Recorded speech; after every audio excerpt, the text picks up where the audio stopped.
Test. Check. Check. Clear or okay.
check, check, 1, 2, 3, check, test, check, check, mic check, check.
Hello, mic check, 1 2 1 2.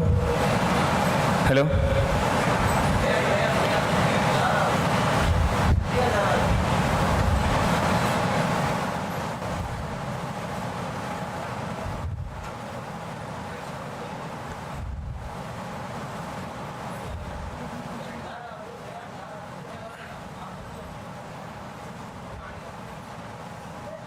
Hello, welcome to St.Thomas College. Hello.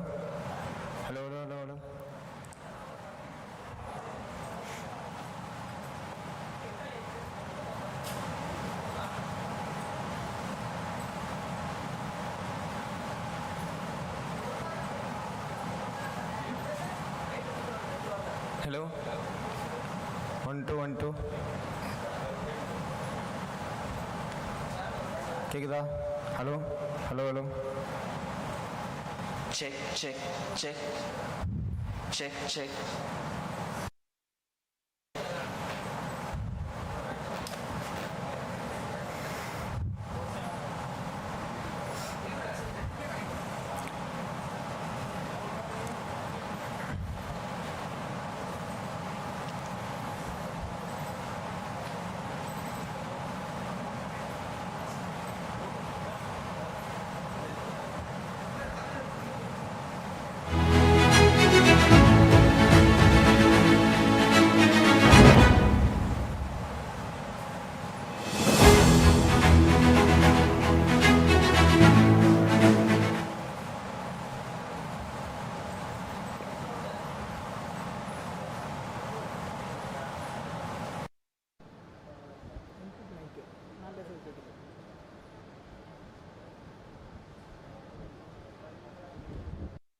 Mic check. 1 2 1 2.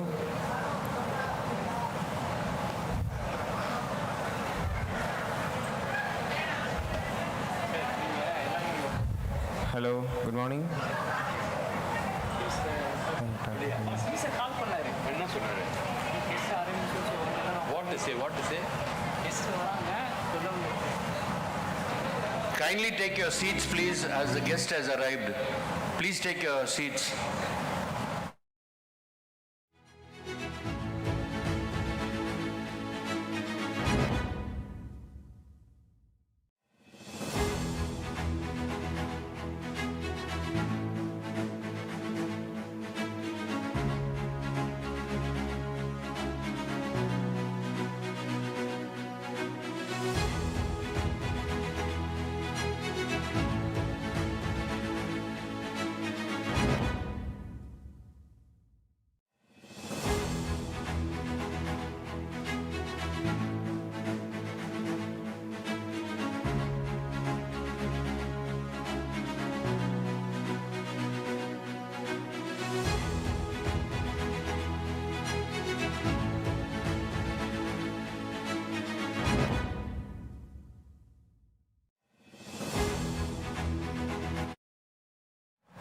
Dear professors, you can sign it later because chief guest has arrived.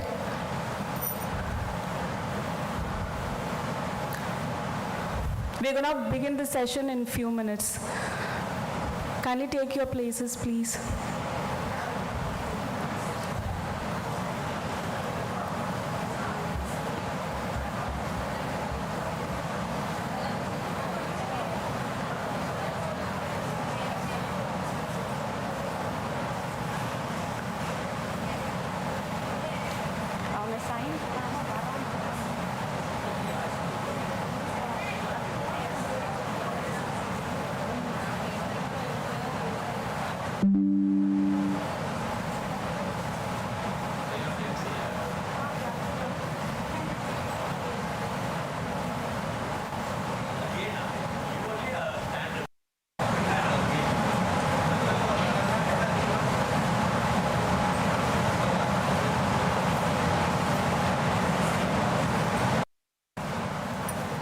I request all the professors, kindly take your seats. You can sign it later.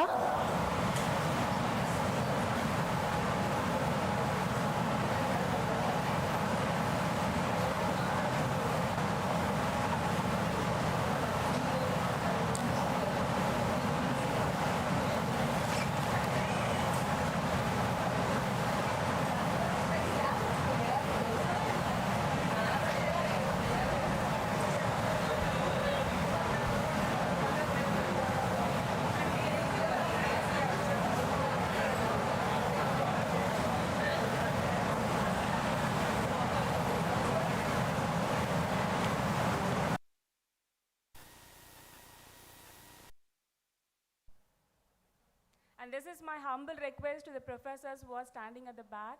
You can sign it later. Kindly come and take your seats, please.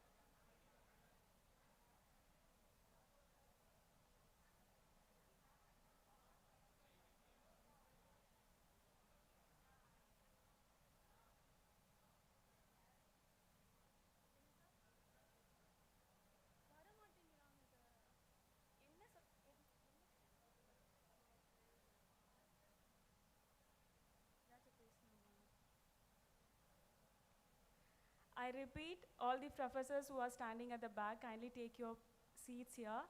You can sign it later.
A very good morning to one and all present here. Ladies and gentlemen, I request everyone to rise and join me in welcoming our chief guests as they make their entrance.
Please be seated.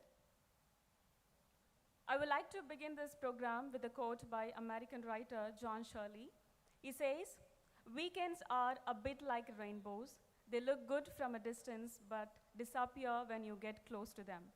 But here we are to make this weekend a little more colorful, sparkling, and meaningful before it disappears." I'm happy to welcome you all for this faculty development program on the topic Ethics and Professionalism in Academia, organized by Internal Quality Assurance Cell. Let's formally commence this program. I request everyone to rise for the Tamil Thai Varthu, followed by a college song.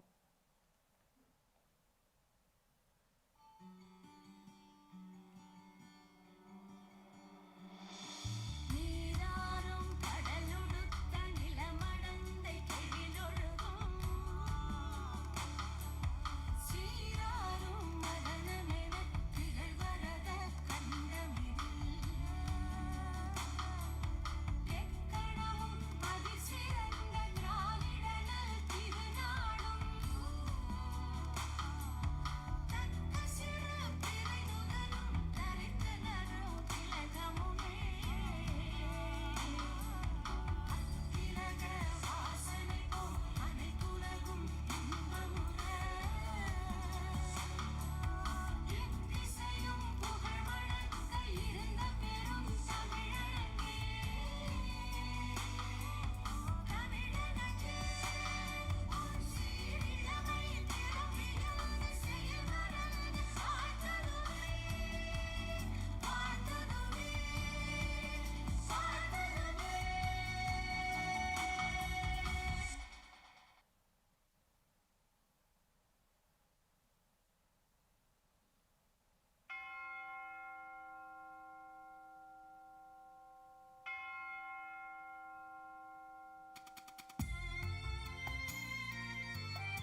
be seated.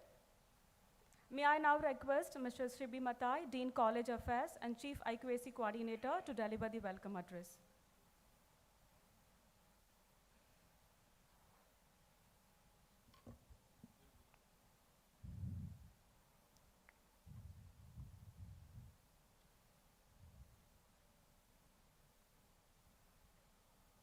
Good morning to one and all present here.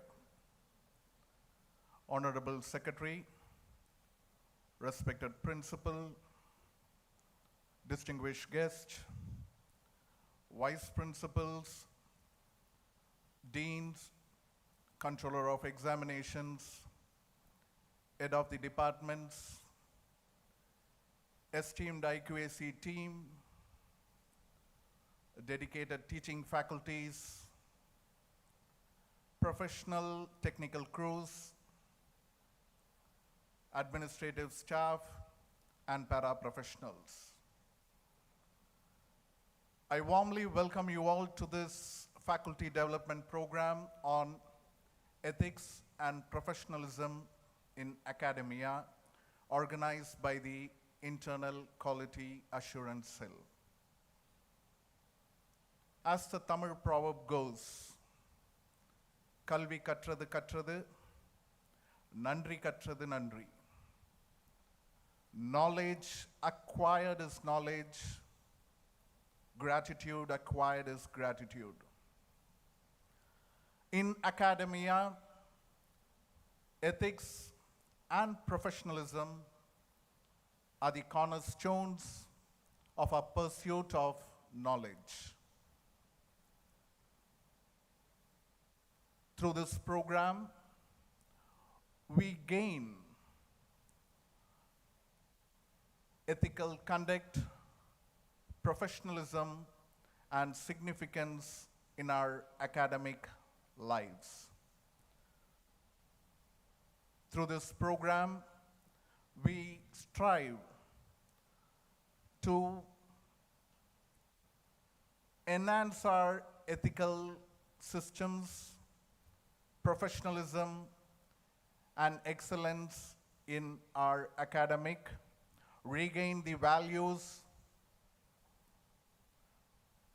that is required for our academical endeavors, discuss the challenges and opportunities that are required in upholding the ethical practices. Also, let us share the best practices as well as our ideas in order to implement all these aspects in our academia. Today, we have a distinguished personalities from Jebas College for Women, Dr. N. Sujata and Mrs. Jayanti Sivagami, who have joined us today to share their expertise, knowledge in this topic. We are really honored and privileged to have your presence today, ma'am. We welcome you both. Let us join together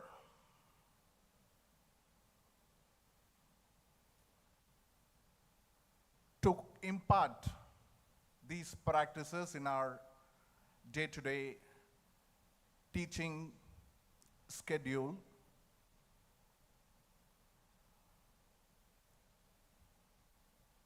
Let us make this program a productive and an enriching experience.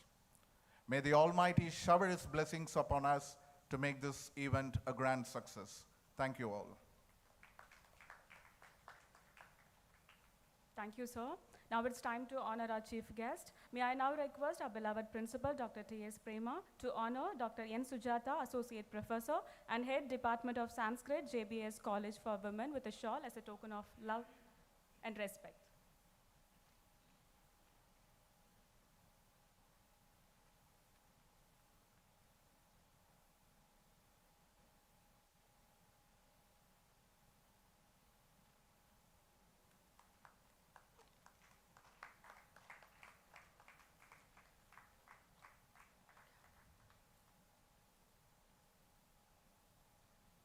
Now I request our principal to honor Mrs. Jayanti Sivagami, Student Counselor and Placement Officer, JBS College for Women, to honor her with a shawl as a token of love and respect.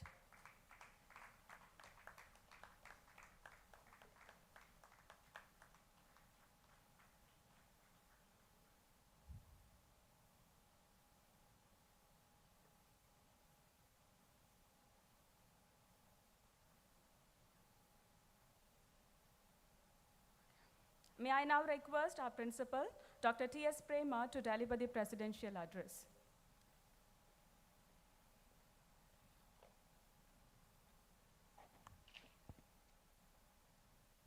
A very good morning to one and all present here.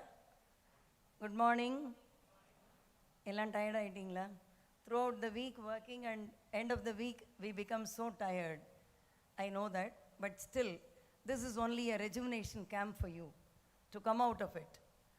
At the outset, I would like to place on record my sincere thanks and appreciation to our beloved secretary, Sri Georgie Matthew sir, and our treasurer, Sri Alex Abraham, and our academic advisor and former secretary, Sri Biju Chako, for always encouraging us to take up endeavors like today's. Thanks to them. And most respected resource persons of the day, my beloved friends, it is since 1 decade we have been in touch with each other, Dr. Sujata and Dr. Jayanti Sivagami. They have been in association with me for the past more than 10 years in imparting knowledge and inculcating value system among the young minds as well as among the teachers where I worked earlier. So I take this opportunity to welcome and extend my hearty and a warm welcome on behalf of the management, on behalf of the teaching fraternity who have assembled here, on behalf of all the staff of this college. Madam, most welcome to both of you. It's indeed a great pleasure in having them here because they have been with me and proving that they have been wonderful resource persons in the field of IQAC, NAC, and whatever is said under the title Academia and Value System. And when I approached Dr. Sujata Madam, she will never say no to anything. I have never seen her with a negative reply. Thank you, Madam. Basically, she belongs to Sanskrit. Probably that is one reason she has been always positive. Thanks a lot, Dr. Sujata, for cooperating with us even here. And it is really a pleasure having you here with us this morning along with Madam Jayanti Sivagami. Both of them are going to share their views. I cannot say they are going to teach you because you are all teachers basically. They are going to have a two-way dialogue on ethics and professionalism in academia. Definitely, we need this kind of a rejuvenation and recouping of our energy to carry forward to many miles in the years to come. That way, I thank the management once again for having given us this wonderful opportunity. My sincere appreciation goes to the vice principals of shifts 1 and 2, Dr. P. J. Kumar and Dr. M.V. Nagarajan, who have always been rendering support, and it is the unconditional support, I should say, in carrying out the activities of the college. Thank you, sirs. Nalla kai tattalam. Mario sir mattum தட்டிட்டு இருக்காரு. And my sincere appreciation and my congratulations to Professor Shibi Mathai, Dean College Affairs and Chief IQAC Coordinator, for having taken initiatives of this present one, as well as he had done one last week where Sujata Madam deputed the resource persons for SIP also, Student Induction Program. So my sincere congratulations to the IQAC Coordinator, Shibi Mathai. Thanks a lot, sir. And my appreciation goes to Dean Women Empowerment Cell and Placement Cell, Dr. Susan Abraham, and Dean Research, Dr. Naresh, and Controller of Examinations, Dr. Rasul Jayapati, and Disciplinary Committee Head, and all the distinguished, eminent head of the departments, as well as the most committed and dedicated teachers of this St. Thomas family. I express my sincere thanks to all the supporting staff and sub-staff for rendering their service unconditionally without looking into the time. Any time when we need their help, they are with readiness to help us. Thanks a lot to them and our media friends also, without whose cooperation no program would be a successful one. So my sincere thanks to them also, and I hope this program on this ethics and professionalism in academia will be of great help to you. Bharathi சொன்னான், இன்று புதிதாய் பிறந்தோம் என்று இன்புற்றிருப்போம் என்று. Every day I practice whatever I learn. There is no gap between my words and action. I strongly believe in that. அதைப்போல் Bharathiyar சொன்னதைப் போல் இன்று புதிதாய் பிறந்தோம் என்பது யாருக்கு பொருந்துமோ பொருந்தாதோ, நம்முடைய வாத்தியார் தொழிலுக்கு, நம்முடைய ஆசிரியப் பணிக்கு நிச்சயமாக பொருந்தும். அப்பொழுதுதான் நம்மால் புதிதாக கற்க முடியும். நம்முடைய சோர்வை களைந்து சுகமான நல்ல உணர்வுகளையும் நல்ல கல்வித்திறனையும் வாழ்வியல் விழுமியங்களையும் நம்மால் நம்முடைய மாணவ செல்வங்களுக்கு கொடுக்க முடியும் என்பதில்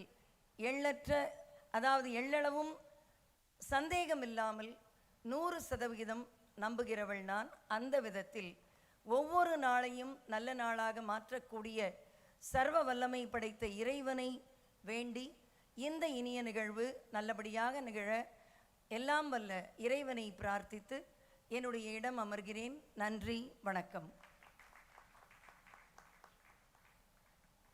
Thank you, ma'am. May I now request Mrs. Veena, Assistant Professor, Department of English, to introduce the guest speakers of today's event.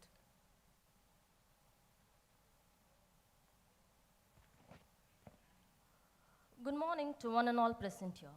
I'm happy to introduce our chief guest, Dr. N. Sujata, Associate Professor in the Department of Sanskrit and the IQAC Coordinator since its establishment in 2005 at Justice Bashir Ahmed Syed College for Women, Autonomous Chennai.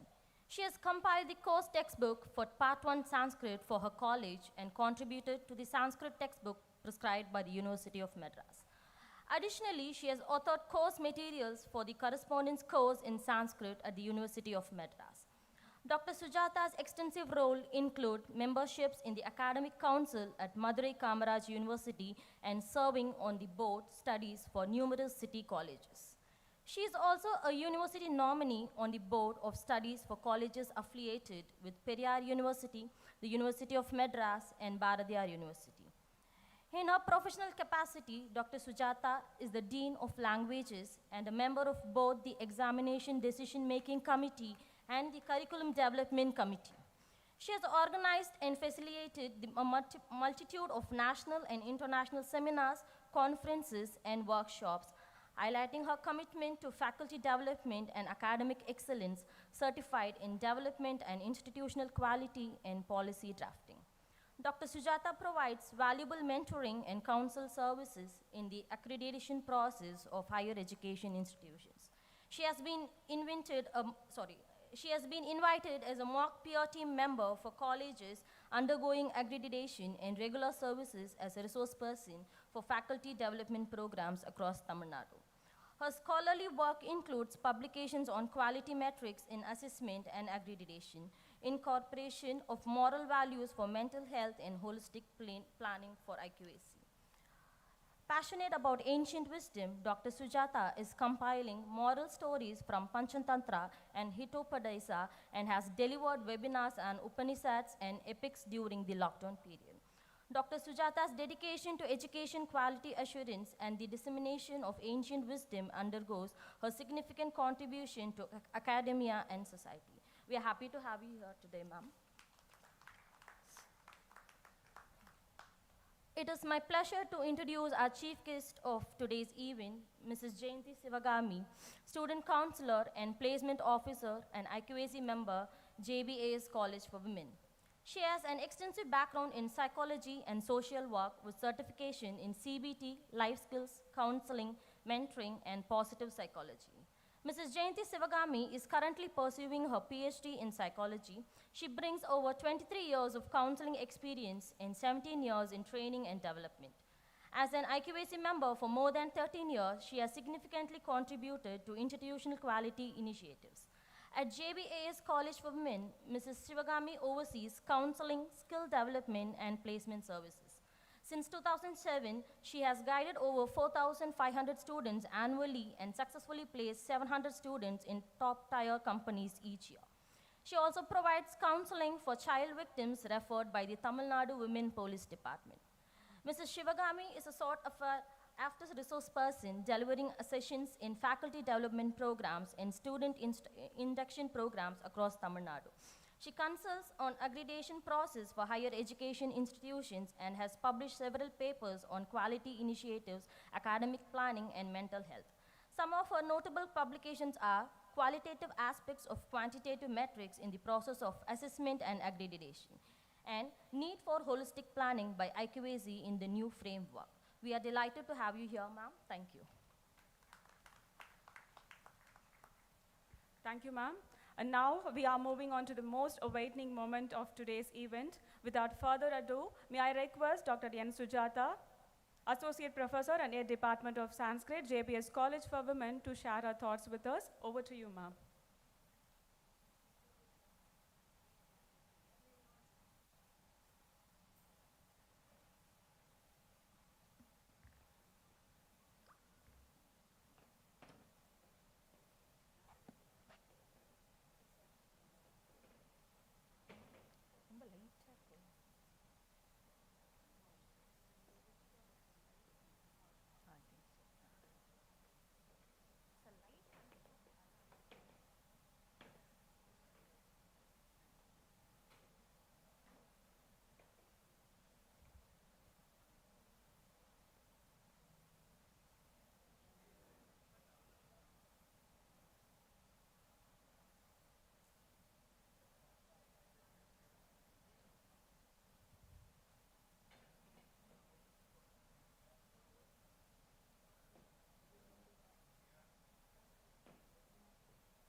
Shall we start, ma'am?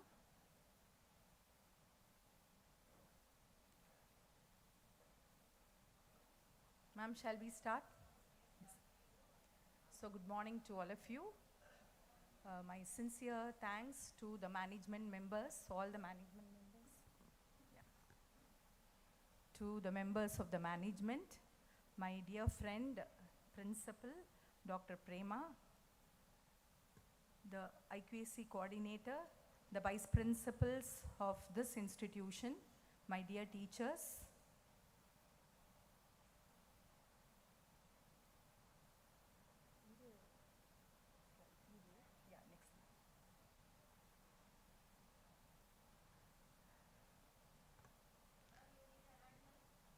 no ma'am, I'm comfortable.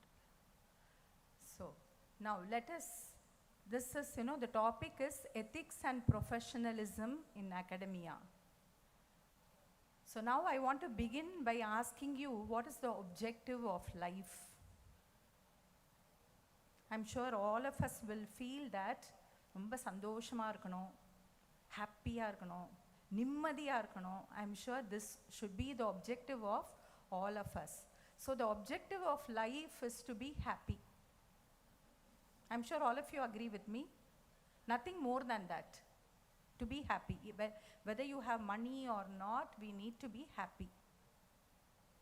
But how many of us are really happy? How many of us are happy really? Are you all happy? I'm so happy about that. I'm happy about that.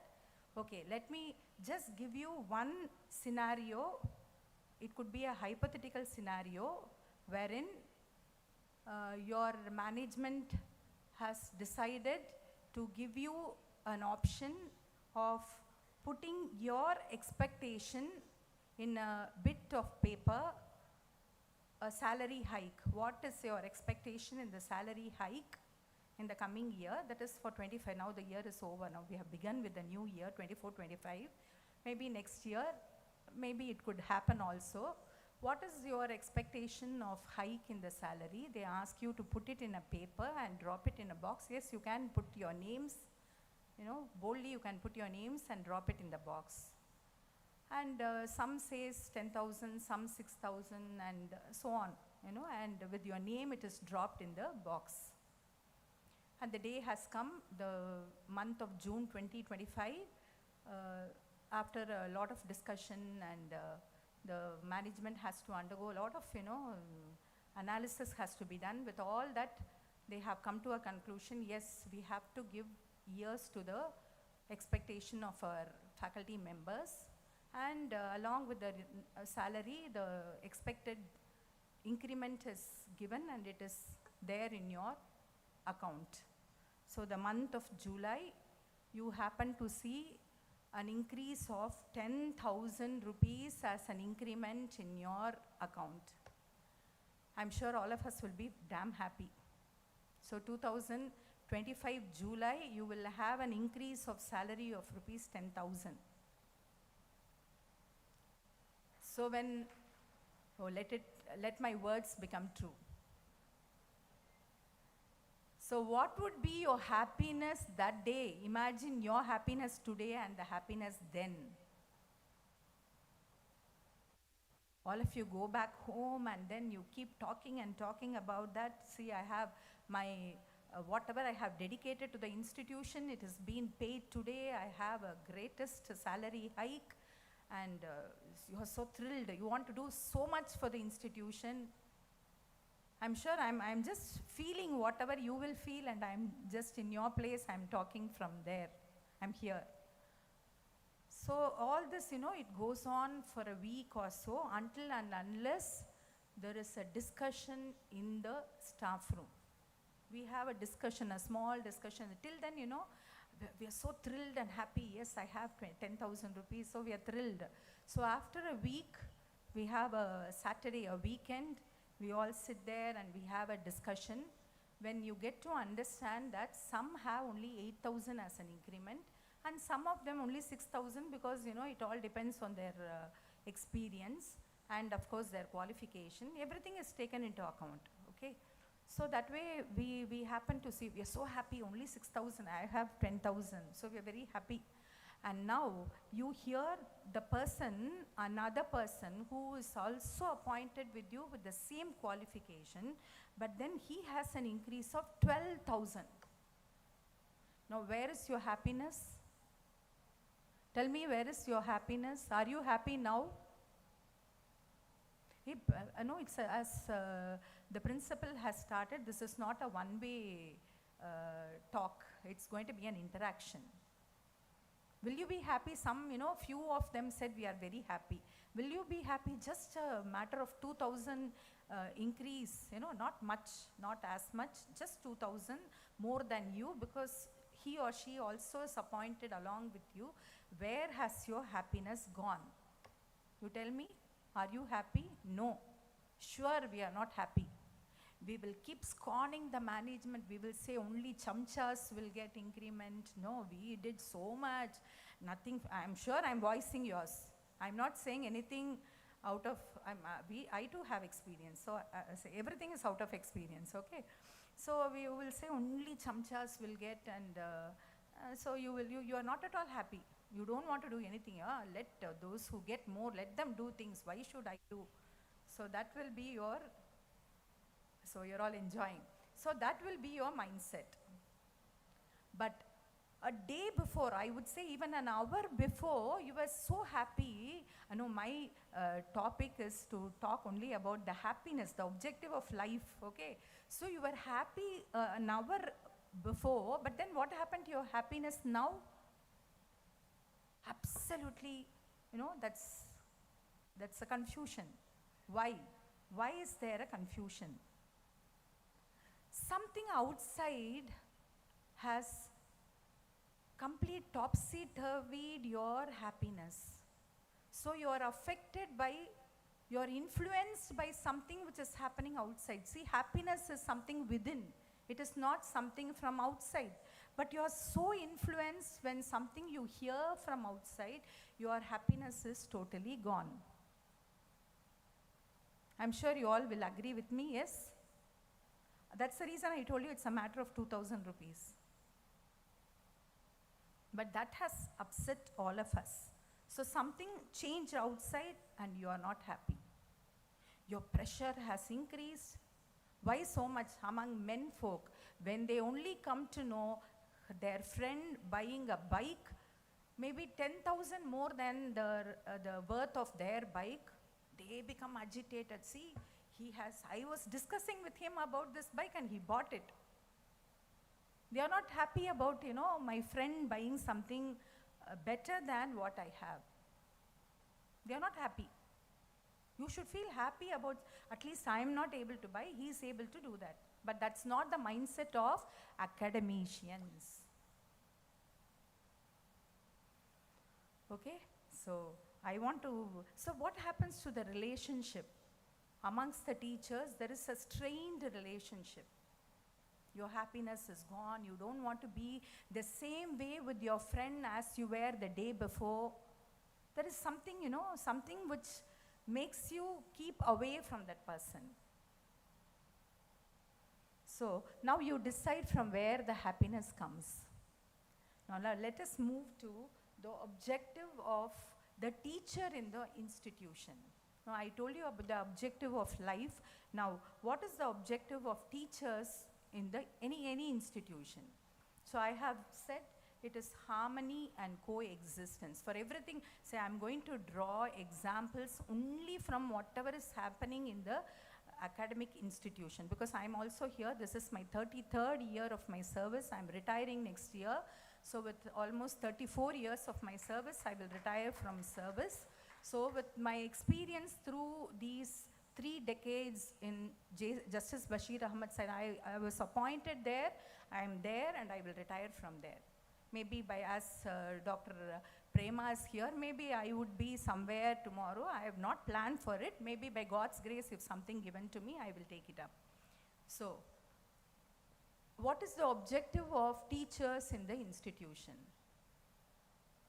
So I have said it is coexistence and harmony. And why do I say coexistence and harmony is because some teachers, they are appointed with an MA PG qualification, because they are an alumni of this institution. We have seen the student very bright, used to be more than a teacher. So we wish to have her as a teacher into the institution. So only with the PG, you may ask how PG we are having a teacher, because we know about her credentials. We want to have her in the institution. We have appointed her, giving her a deadline. In 3 years' time, you have to finish off your NET or SET, or maybe you register for PhD. Soon you have to complete. So we have put her into as an assistant professor in the institution. And some are appointed with MPhil. Now we have no MPhil, but then with MPhil. And some faculty members would be here with a SET or NET, or even with PhD, NET, SET, MPhil, everything, all decorations are there. So you are here as anyway, all of us are only assistant professor. When you are appointed here as an assistant professor only, maybe your wage will differ from one to another. Otherwise, all of us are appointed only as an assistant professor. But then what happens is, there is a difference in your qualification. That does affect the department, the department environment. Some have a complex of superiority. Only with an MA, she would overpower a PhD. And with PhD, a ma'am would be so sublime, she'll be so introvert. So that's the kind of teachers. With my experience, I'm telling you, all that I'm talking is only by my experience. So this is the kind of teachers we have amongst us. So we have one set with PG and NET, the other set with PhD and some qualification like this. We have set groups of teachers. So imagine these groups, one group playing a veena, one group playing a flute, another one. It's a musical orchestra. The college, the faculty members all put together is like an orchestra where each one playing a different role, and yet we are in a same substratum, that is the college. Each one, we are from a different area also. Our expertise is different. And we are here in this institution as faculty members of St. Thomas College of Arts and Science. So we are, as I told you, it is an orchestra. And when all of you sing together, whether irrespective of your complexity, irrespective of your expertise, irrespective of your qualification, if all of you sing and play well, what would be the outcome? It is going to be a harmonious music. It's a harmony. The orchestra would bring out a harmony or a sound of music and not a sound of music. You understand? It will be so nice to hear if all of you put together and work as a team for the institution. That would be the best sound of music, or that would be the best way that you would be doing in the institution. So the next. So I'm going with an objective of life, then we came with the objective of the teachers. Now, I have decided the objective of this faculty development program. So this is my objective of this faculty development program. At the end of 2 hours, I wish we can see the best version of teachers, at least a realization. I assume, it's not that you would become, I assume that you will realize a best teacher in you. That's my objective of this FDP. Yes, sir, next. Now coming to the topic, ethics and professionalism in academia. Now, Potter Stewart has described ethics as knowing the difference between what you have a right to do and what is right to do. So, the difference between what you have a right to do and what is right to do. Now, can I call out some of what you have a right to do? You have a right to go late to the class. You have a right to go. The class is from 9 to 10, but you can walk in at 9:10. You have a right to do that. And I have a right not to complete my syllabi. I have a right to do that. And when the institution goes on saying you have to publish papers, you have to write articles, I will not do that. I will not publish papers. That's your right. And you are a member in a committee. You can say, I am a member in a committee, but I will not work for it. That you have a right to do. Okay? All these are a right that you have to do, but just imagine what is right. What is right? Now, I'm not going to give you an answer. All these are the rights that you have to do, but what is right, you have to think as teachers. That's the reason I called out examples which are happening here in the scenario, in our scenario. Yeah, next one.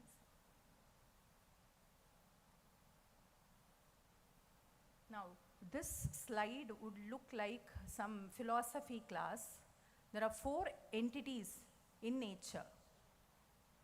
The one is the material order, then we have a pranic order, animal order, and we have the human order. So if I have to say something about ethics, we need to know that there are 4 orders in nature. So the first one is material order.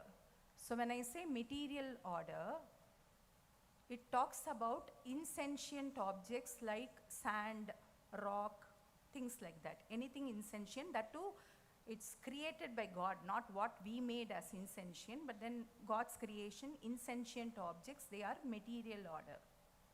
Example, we can take a rock as an example. What is the nature of the rock? It is rough, rugged, okay? So is it because it is the rock from the Alps, it is different? No. Whether it is from the Alps or from the Himalayas or our own Chinnamalai, whatever it is, the rocks, the nature of the rock is to be rugged, rough. So what do we understand? The nature of the rock is something very constant. That's the nature. Then about the pranic order, by pranic order I mean the trees. They have some, the breathing is there in the, though they are like the material order, they are in one place, but then they do breathe. So they are called as pranic order. What about those pranic order? Example, we can take a neem tree. Wherever the neem tree is, it is bitter only. Why to talk about the bitter? We can think about the mangoes, whether they grow in Thailand or whether they grow in our Nellore, whatever it is, it's very sweet, pulpy, juicy. That's the nature of, it's a constant nature of all the pranic order. The leaves are green only. It doesn't, of course, there are exceptional plants where they have colors, but generally speaking, all the leaves are green only. They work with the chlorophyll. So we know they have a constant nature. Also with the animals, see, they have a constant, like it's a definite nature. They do not change their nature. For example, a lion you can see, I will have some water. So they have a definite nature. But tell me about human order.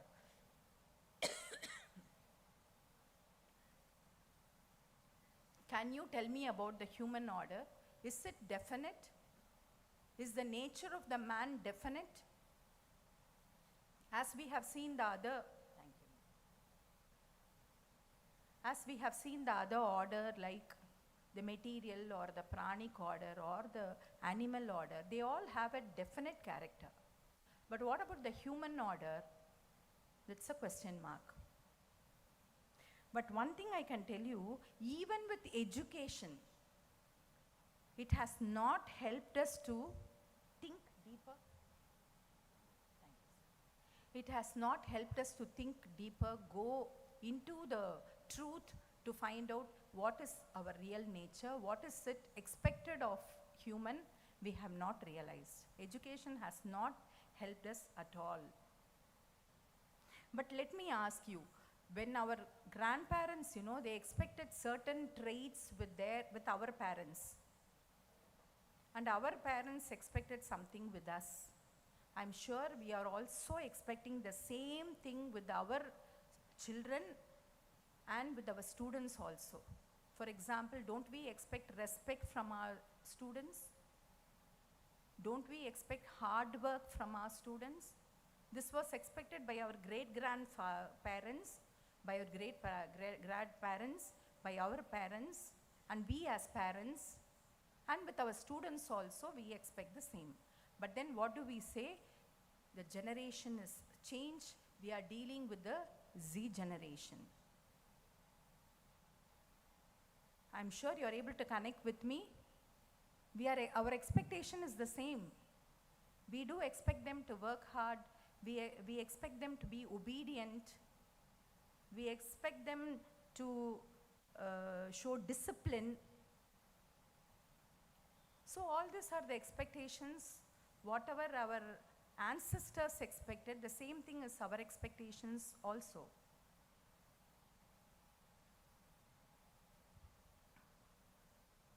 But, okay, now, ethics. Talking about ethics,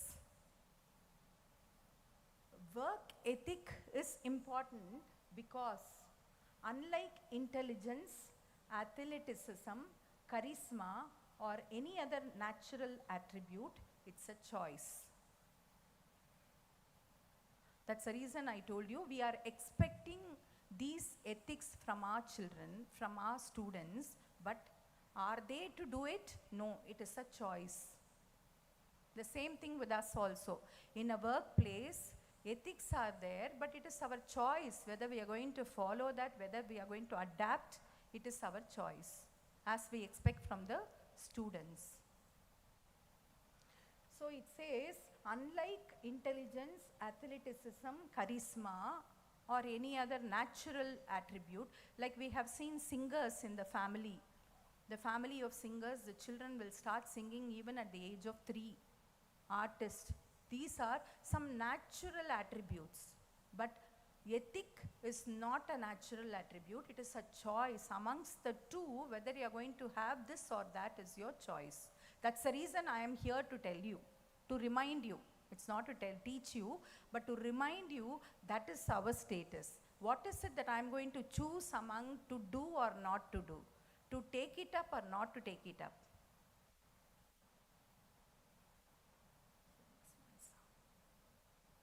But I will tell you, why do we need ethics? Do we need ethics? Why do we need ethics? When I say why do we need ethics in a workplace? So when I say ethics, it means the code of conduct. Ethic is, in the workplace is a code of conduct. How many of you know what is the code of conduct of this institution to the teachers?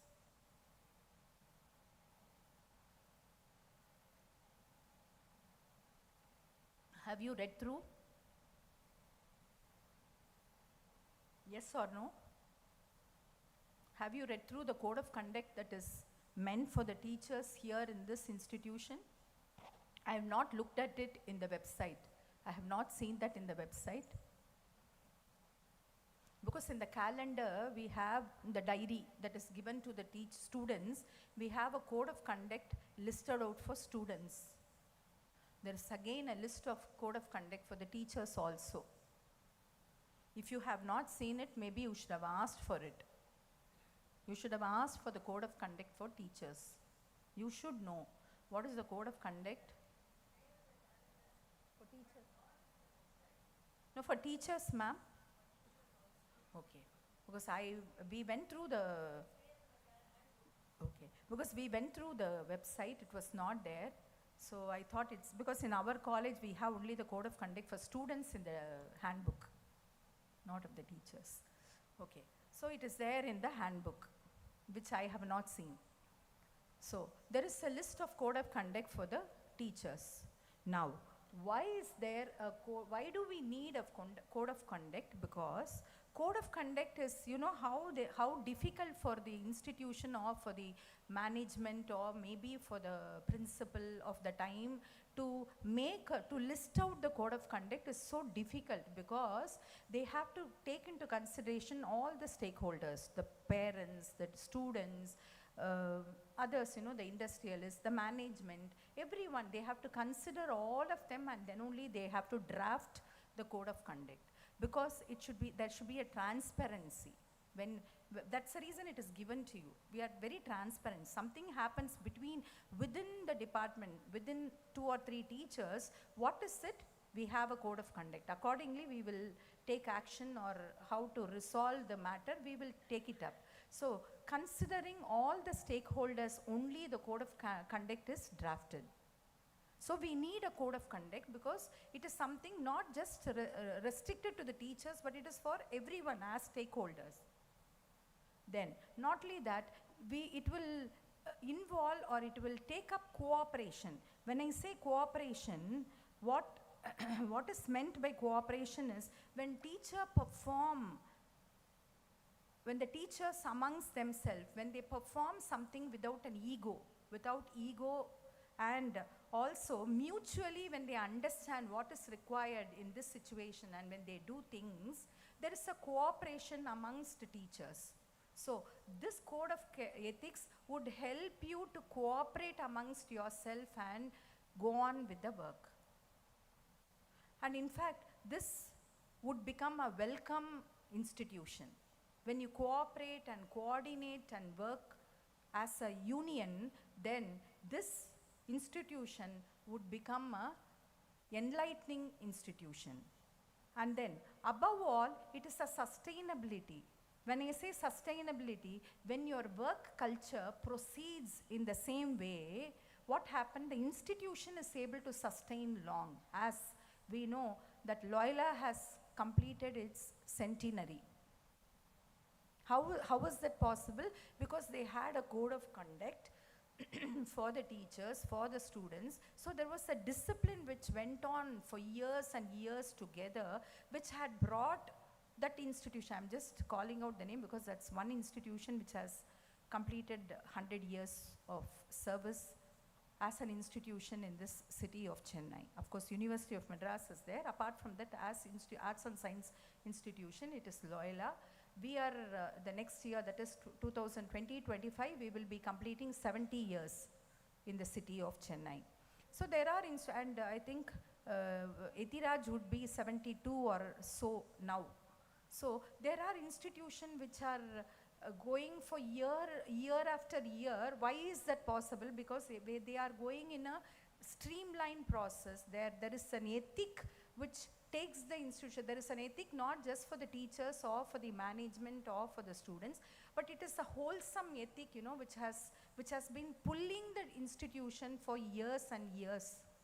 So that sustainability of institution is possible only when we have a code of conduct.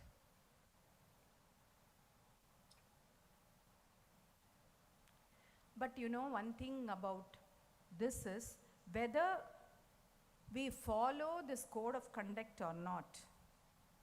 We don't know whether some code, as I asked you, none of you said that there is a code of conduct is there in our handbook. None of you told, excepting for the principal. So whether you know that there is a code of conduct or not, but you have a wish list. I don't want to use this complaint list, so I made it as to be positive. As ma'am also has introduced me to be a positive person, I want to be positive.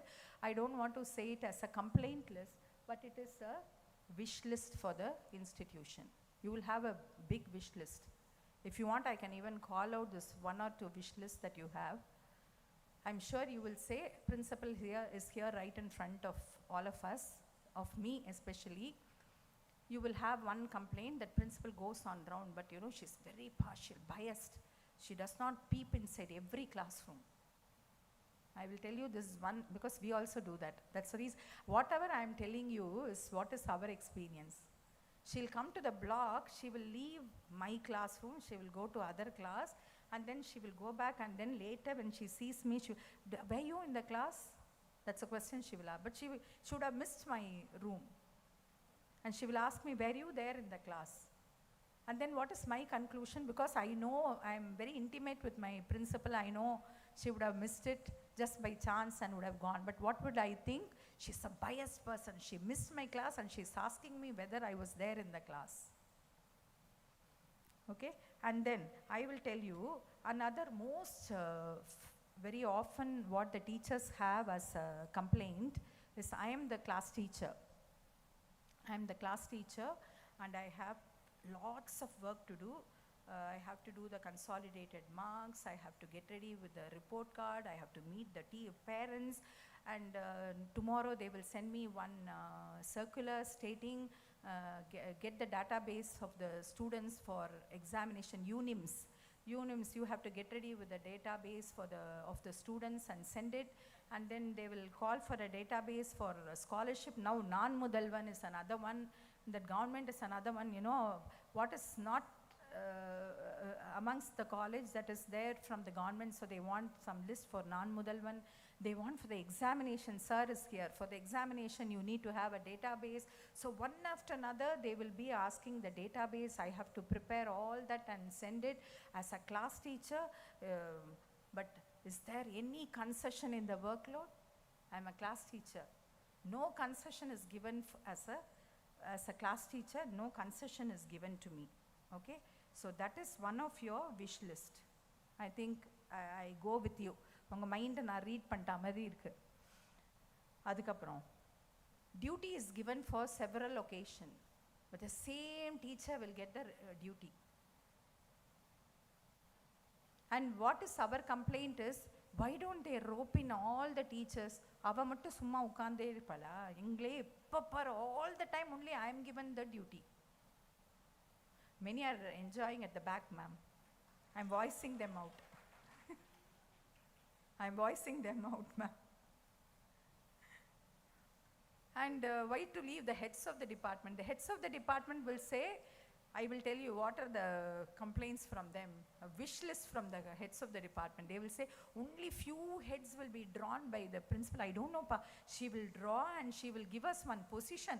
She will give us one position. You are the dean of academics, you are the dean of research, you are the dean of so and so. You give me one, they will put one archanai and put us in one position. And the other heads, what? They will leave off other. She see how she's going off. She joined with me. She's going off.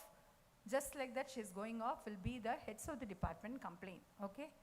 And the other lot of heads of the department, no, who are not given. Have you ever interacted with them? Those who have position, you have to interact with the other heads of the department who are not given position. You know what is their wish list? They will say, if only I am given that role, I will do much better than what she is doing. I will do. Huh?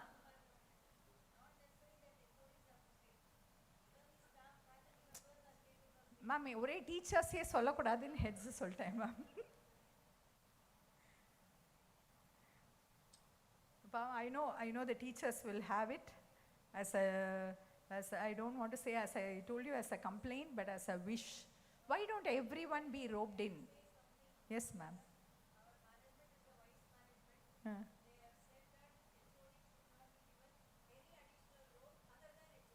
Okay.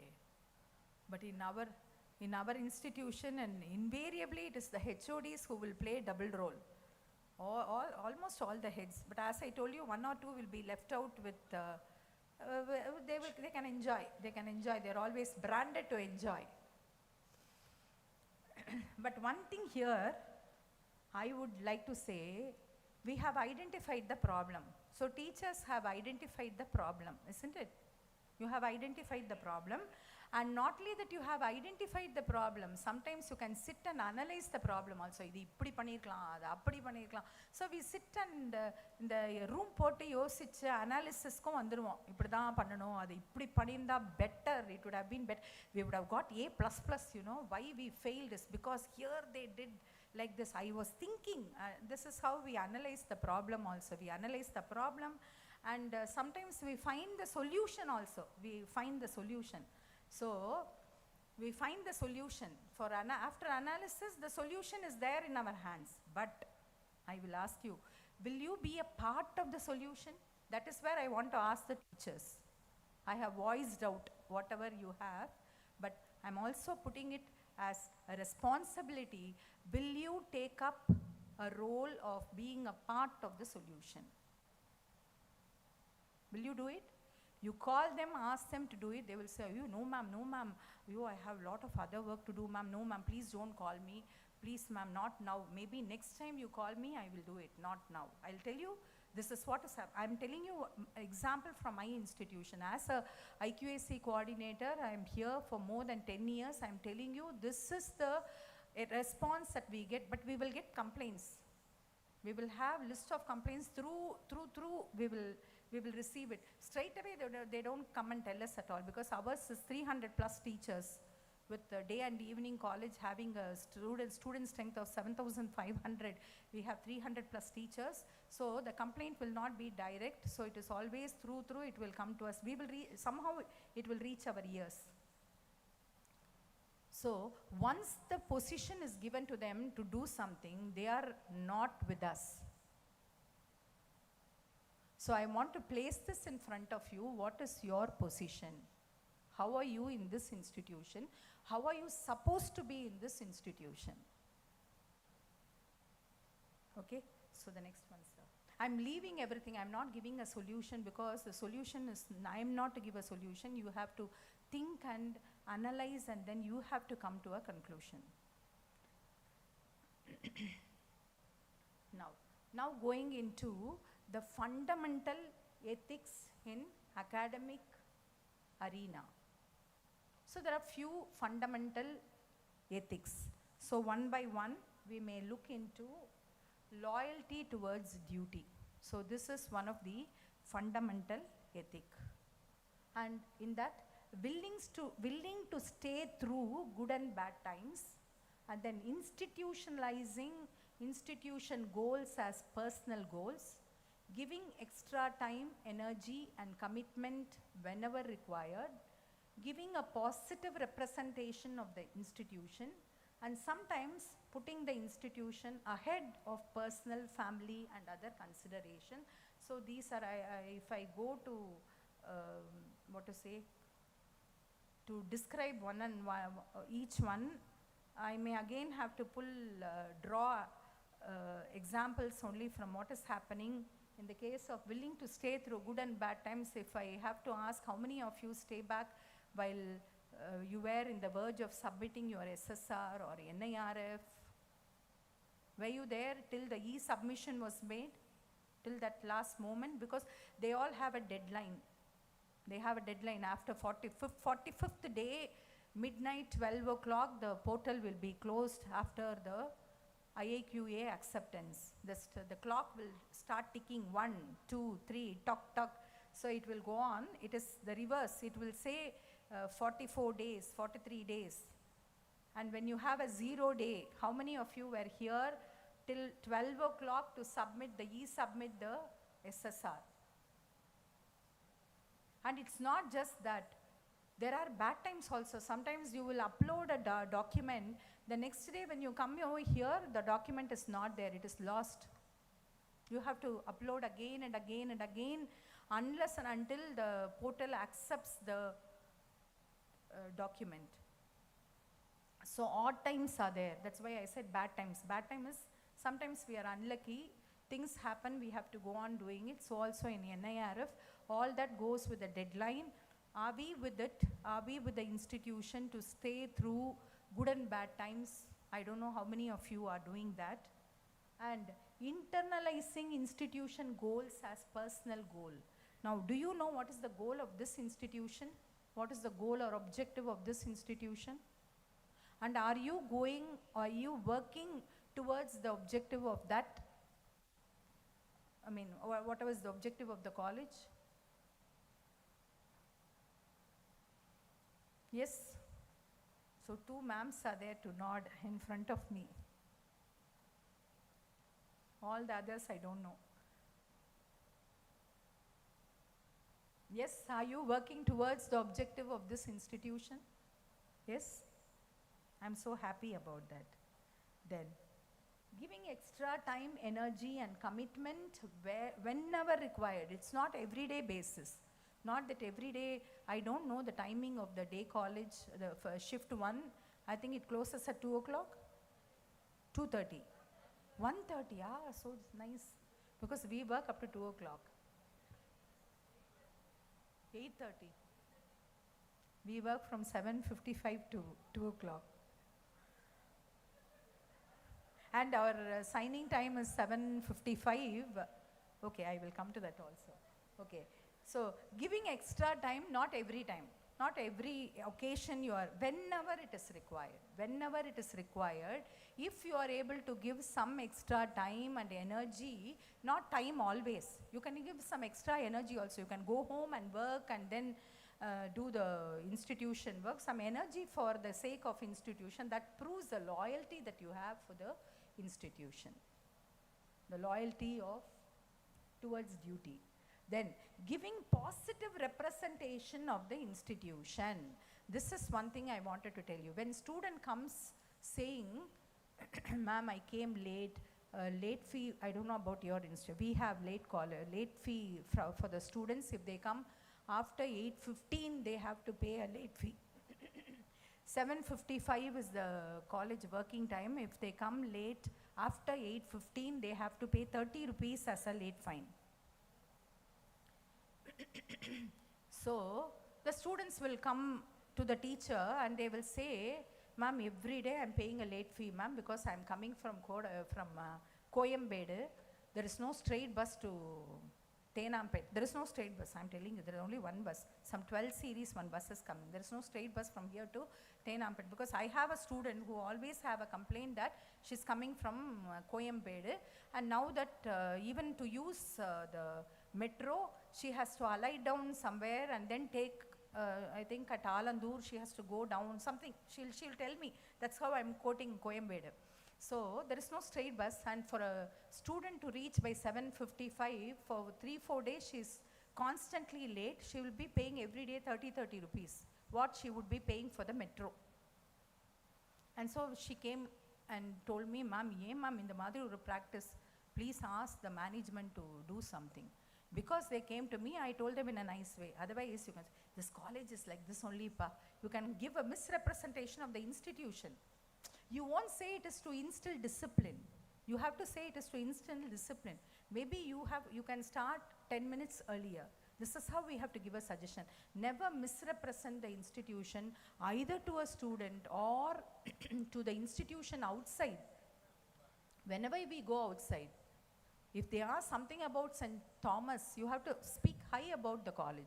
You have to say it's an institution which was established just 25 years ago, but then we are doing the best. We have all, just now I was talking and I got to understand you have a BCom with data science, which we don't have. Having, we are a 70-year-old and we don't have a data science in our institute. We are not offering data science, but then I'm so happy, glad that, with a short, the institution is established not very far away, but then you have a far sight to include data science with computer science. I'm very happy about it. So what I would like to say is you have to always highlight the best of the institution to the outsiders. You are a brand master, ambassador of this institution to take it forward, and you have to blow your trumpet. So nobody knows about this institution. You have to blow your trumpet. And sometimes you have to pat your back. You have to say, I'm so happy, glad I'm at St. Thomas College. See, I would like to say I am working in this institution, which is a Muslim minority institution. And I would like to pat at my back.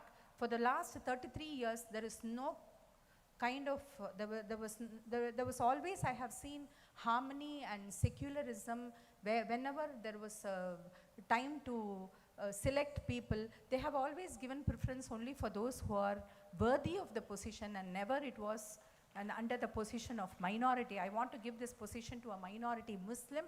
This has never happened in our institution. Otherwise, for which I would not have been selected as a coordinator of the IQAC. Madam, the same thing happens here also. That's also what, feel ma'am. proud to say that. Yes, ma'am, that's what I would like to say. You have to blow your trumpet. We have to blow our trumpet. Otherwise, people outside will not know. They will be thinking it is a conservative SIT. Ayyo, the college ulla pona ore burqa. That's a general opinion.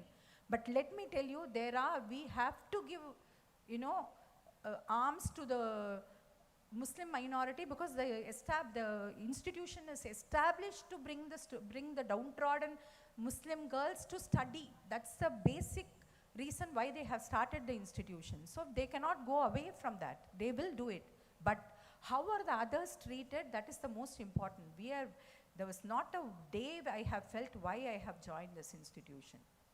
I'm sure even Jayanti has the same feeling. We have never, not a day we have felt we are out of place in our institution. So we have to say, we have to highlight the institution whenever you have an opportunity to talk about. All the high position you can see, along with the Muslims, the others also are recognized. You are fit enough to be recognized, we are recognized. So they only look at the capacity and not the color. Color in the sense whether you are this or that. That is not taken into consideration. So you have to have a positive representation of the institution. And sometimes putting the institution ahead of personal, family, and other consideration, I'm sure many of us would do it. I don't want to quote who did this. Even when our family wanted to go for a movie all along, we had to sometimes sacrifice because our institution demands that we have to complete this on time. Ningalam poitu vaanga, I am here, I want to finish this.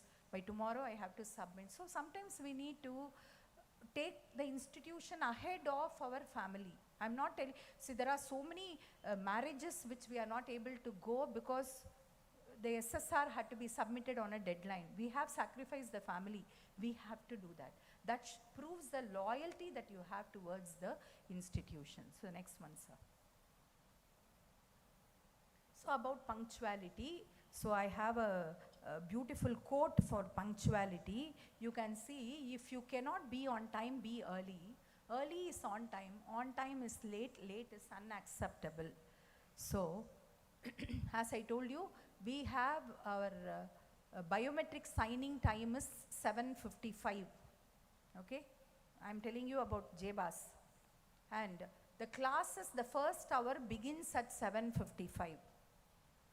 The first hour begins at 7:55. Whenever I have a 3rd day order and a 6th day order, I have a first hour class. So I sign exactly at 7:45 so that I can begin the class at 7:55. If I'm going to sign in the time, that's why I told you, sign in time is, of course, it is 7:55. But my class should begin at 7:55. I cannot take the time, I cannot take for granted the time of my students. I'll be losing 10 minutes of my time with my students, not just 10 minutes. I have to walk down to the department, leave my articles. Somewhere, I will feel uneasy. I have to comfort myself, go to the class. It will be 20 minutes. I'll tell you, I'll be missing out 20 minutes if I'm going to go late or not late. That's why I said, if you cannot be on time, be early. You have to be on early. If you feel that you cannot come to college by 7:55, make up your mind that my time is 7:45. Be early so that you are on time. If you are on time means you are late. That's where I quoted. If I am on time to college by 7:55, I am late to my class because it begins at 7:55. So punctuality it begins with the teacher. We are the role models for our students. So it is not just the signing time I meant. When there is a submission time for data submission time for something, you have to do it on time. Why so much? We are to begin the meeting today at 10 o'clock. If we had to adhere to the punctuality, we have to begin the meeting at 10 o'clock. Okay? So punctuality is not just, coming to the college on time. Punctuality, it pervades in so many places. In a day-to-day way, punctuality is an ethic which you please think where all you have to be punctual. It's not just to the class, it's not just to the college. There are so many places where you need to be punctual. In fact, even to catch this metro train, you have to be punctual. If you miss out the one train, you have to wait for another 10 to 12 minutes to take up the next train, because the train is punctual, but we are not punctual. So punctuality is one of the fundamental ethic of a teacher. So dutifulness. So about this dutifulness, I said motivated by a sense of duty, nothing is personal. So duty is nothing personal. You are earning and you are doing your duty. So we have to do the duty. Okay. I'm reminded of one of the teachers who got her appointment order as an assistant professor in the department of I don't want to say. So when she got into the department, she thought that her duty was only to teach, go to the class, stand in front of the students and then have a class, and that's the only duty she thought as an assistant professor. When some extra responsibility was given to her, maybe after a week or so, she was not to take it up. She thought it was not her duty. Her duty was only to take the class. In fact, she wanted to quit the college. She said, I thought it is only teaching, but coming over here, the head of the department, she wants me to extract the proficiency prize winners. I have to go through all the 6 semesters and then get the list and then pull out who's the highest mark and give the list. So she said, that's one thing. Then the next week they had a seminar. She was good, tech savvy. So the head said, you get ready with an invite, a brochure, certificate, all that you do a model and then give it to me. She said, what, I've come here not to do as a data, typewriter. I have not come for this. You can go to some data center and get it done. Why should I do this? It's not my duty. And she wanted to, let me tell you, she wanted to quit the job. But then it so happened when she went back home and she discussed matter with the people at home, she got to know it's better an institution than an IT industry. I'll tell you, that's where she's retaining here. I'm telling you people also, better an institution than an IT corporate. Because here it's just 5 hours, maybe 6 hours. For us it is 6 hours. That's why always wherever I go, I will say we are working for 6 hours. We work for 6 hours. But imagine a corporate.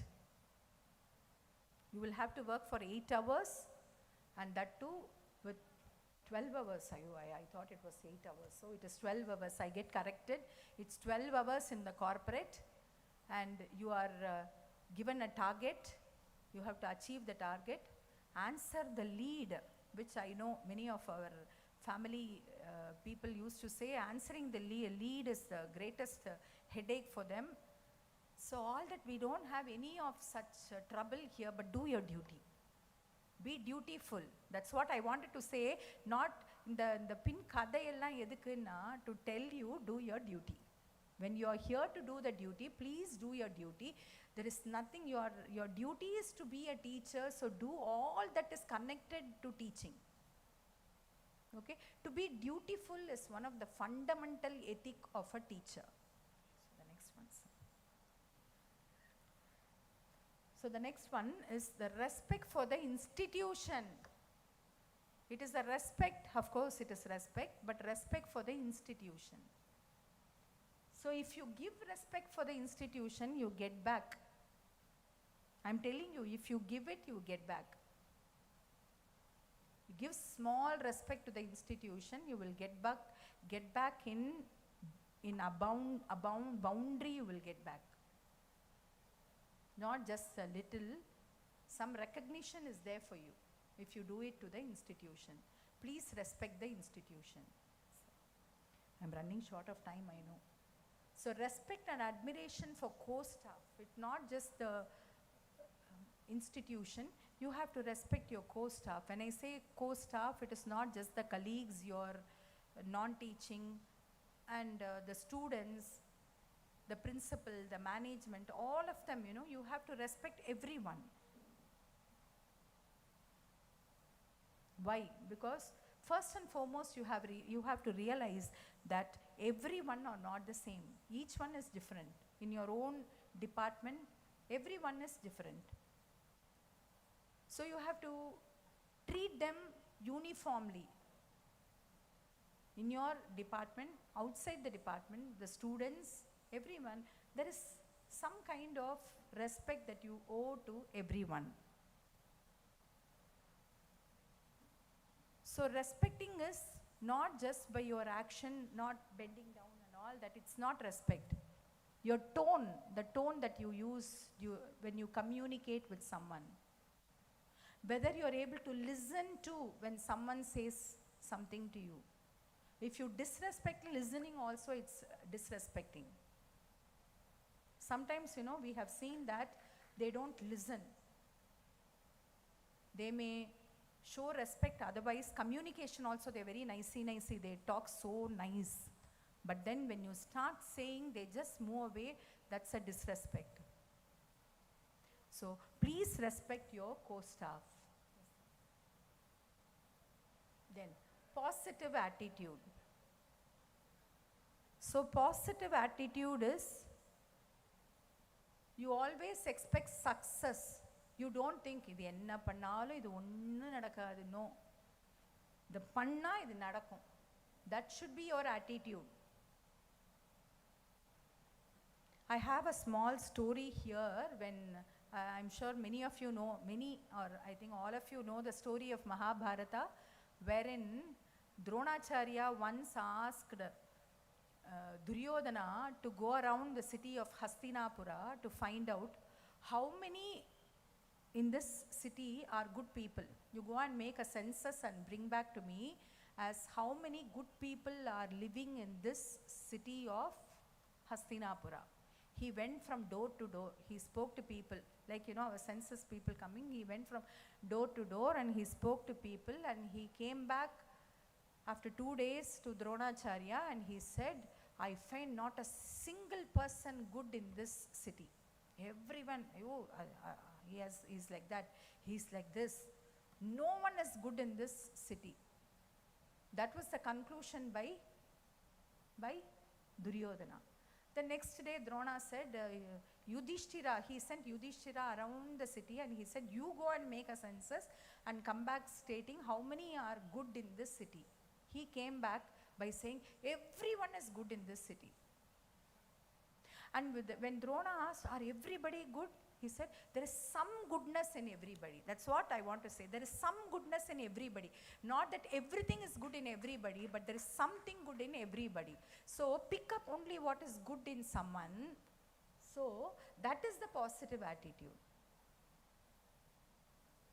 So why should you draw only something good in others? Because when you draw goodness, you are happy.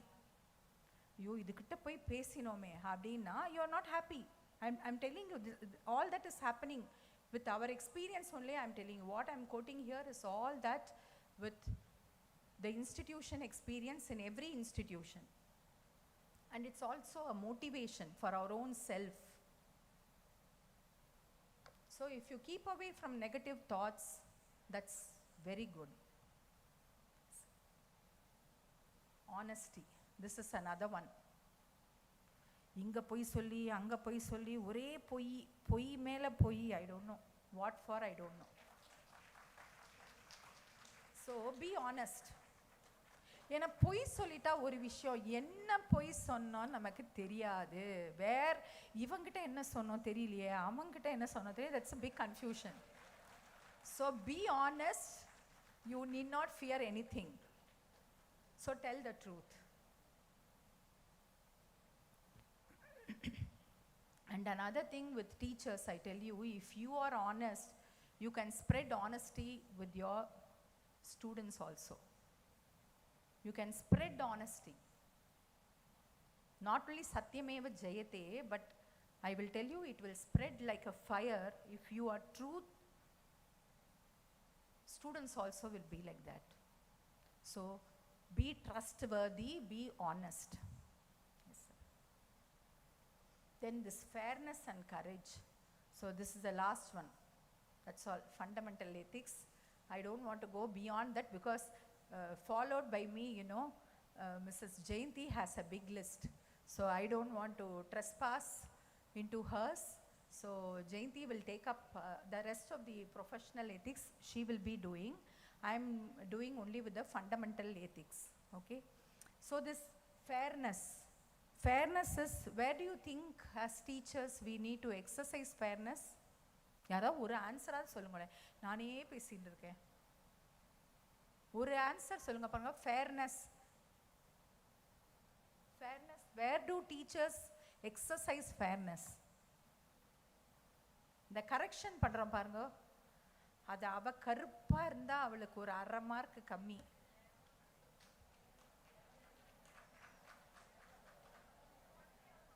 Yeah, said, see there, sir is agreeing with me. அவ கொஞ்சம் இங்கிலீஷ்ல ஃப்ளூயண்டா பேசினா ரொம்ப intelligent அவ. I'm telling you, this is all the myth that is there amongst the teachers. If she can speak well in English, there are certain traits. If she dresses well, color, if she dresses, all that I'll tell you, then they presume she, pleases the teacher, yes. If she pleases the teacher, somehow she'll come and please the teacher, then she will get a good mark. So what I wanted to say, as teachers, we have to be fair. Fairness, especially in the examination alone. Other fairness எல்லாம் இருக்கு, being fair to our own colleague and all that. Even as a head of the department, she has to have a fair treatment with her colleagues and all that is there. But as all teachers, we need to be fair with our students.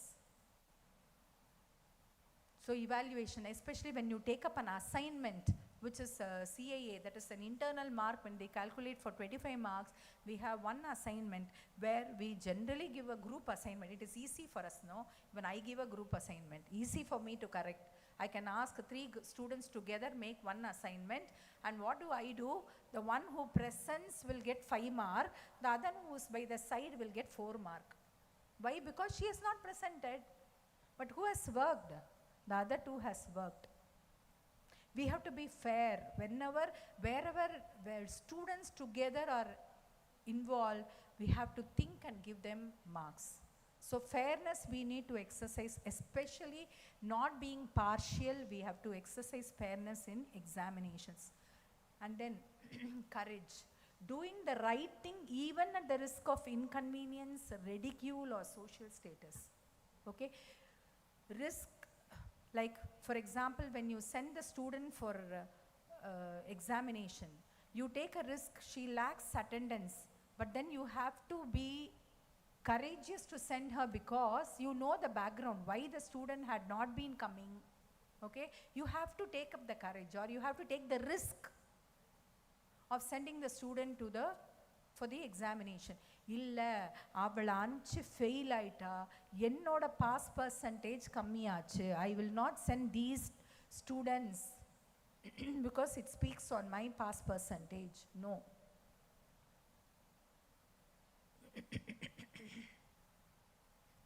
So I think, so these are some of the fundamental ethics. Next slide, next slide. So now, as I told you, the ethics with regard to the institution, it goes in the name of code of conduct.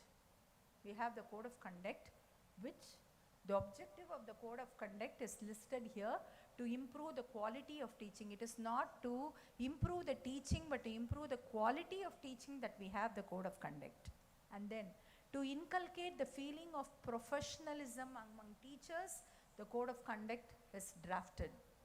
To develop a positive attitude towards teaching profession, to help the students against unethical conduct of teachers, to check teachers' misconduct, to promote public trust.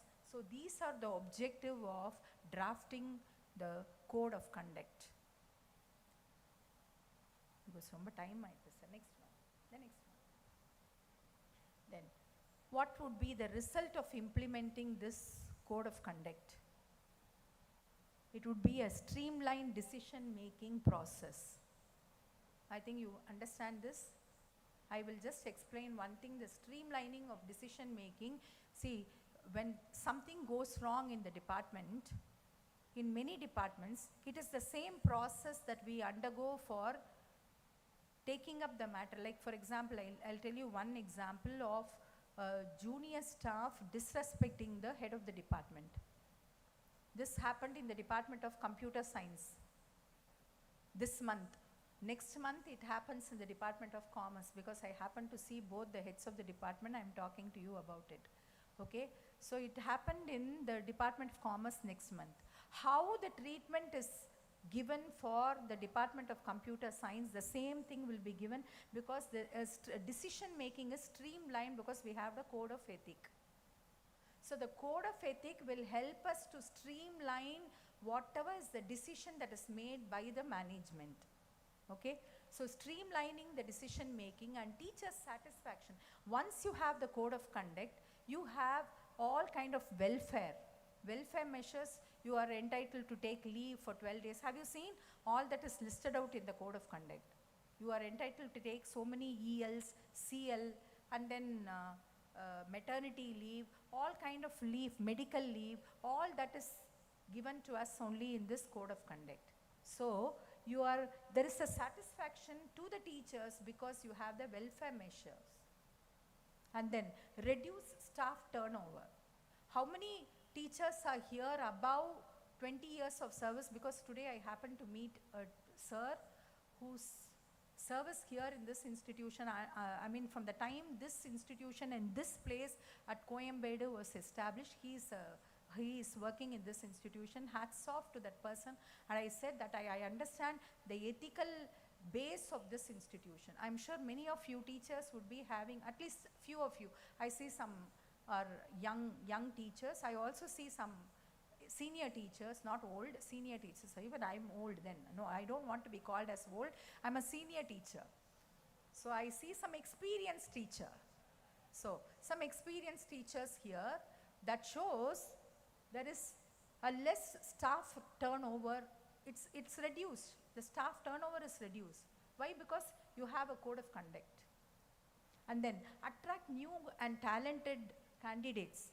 Those who have come anew, why did you come to St. Thomas? Why didn't you select some others? Because you got to understand about this institution and you were wanting to join this is because of all that, the facilities that are available for the teacher in this institution.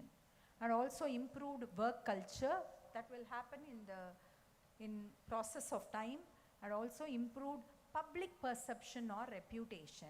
So this is one more I wanted to tell you here. I added this public perception. I wanted to talk about public reputation. So your institution should be reputed among the people in this area so that they would be wanting their wards to admit only in this institution. But I use public perception because that is the word that is there in NIRF. So I change this reputation to perception. So the perception of the institution is very, very important. So all that is possible only when we have a code of ethics.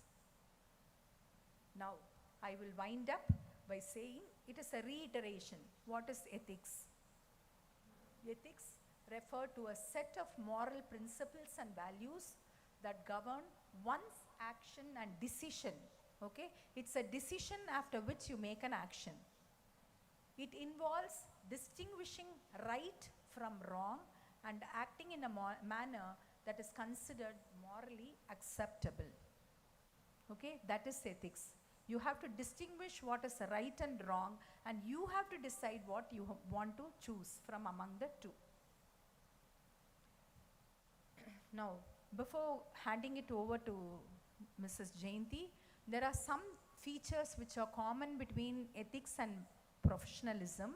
You can see ethic is subjective and it is individual decision making. That is where we differ from ethics and professionalism, because professionalism where you have a collective focus. So with this, I stay for you to ponder and realize how you can make a best teacher.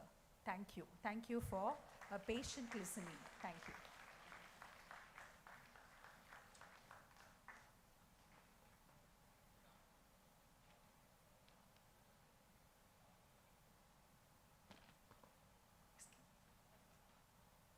Thank you.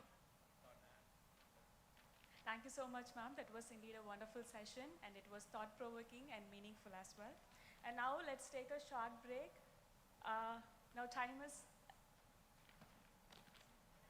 okay, 11:45. So we'll be back by 12 o'clock. Your refreshments are available at the entrance of the auditorium. You can avail it. Thank you. And be here by 12 o'clock sharply. We will begin our next session promptly at that time.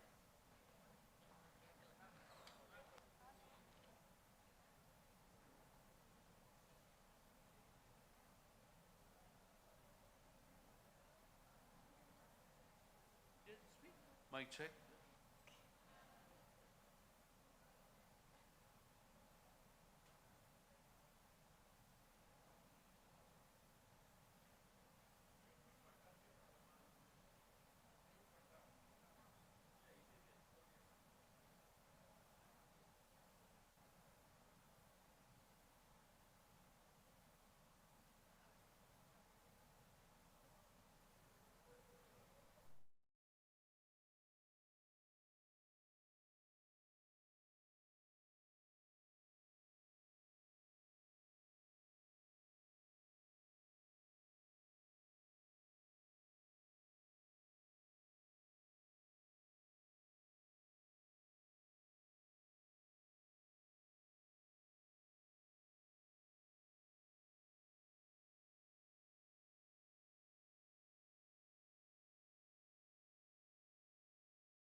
but I don't do it, that's not called professionalism. So if you are doing it, if you are practicing it, it is called professionalism.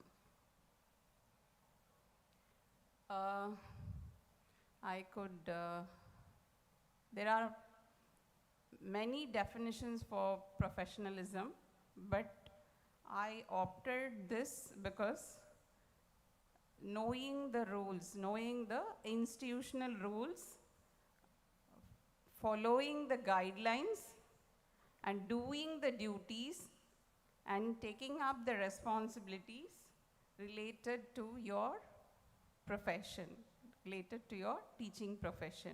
That is called professionalism, because they say there are set of rules you have to follow, right, in the institution. If you abide by the rules in professional manner, see, and the rules irukku, in the rules irukku, but I skip this rule, I don't want to do that role. Yes, that's not right. So how to handle, how to do it, and doing it, that is more important. Next slide, please. See, this slide has a blank. So how many roles you are playing? Anybody can fill it? Multiple roles. 1 or 2, 3, 4, 5, 6. How many of you agree?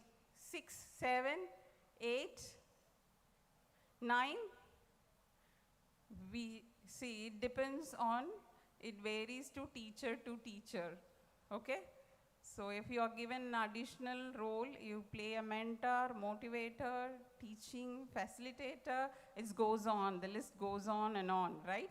I don't want to fill any number there, it depends on the teacher. Next slide. I want to insist this factor influencing the role of teachers. One is your personality, the other is values and beliefs you hold, and the institutional culture. The last one is educational environment. So we say we don't have a proper institutional culture and educational environment. So that is why we are not able to play our role properly. Do you agree with that? How many of you agree with that? Monologue vendame, dialogue. How many of you agree with that? Nobody agree with that? Come on, please. See, factor influencing along with your personality, values, and beliefs, you should adopt to the institutional culture and create a positive educational environment. That's right? So everyone has a role in that. As a teachers, you are playing role to bring in a conducive educational environment. That is called professionalism. Yes, you all bringing it. So give an applause to yourself, please. At least respond for this. Give a great applause for yourself. That's good. So we, as a teachers, we are playing a major role to bring in a conducive educational environment.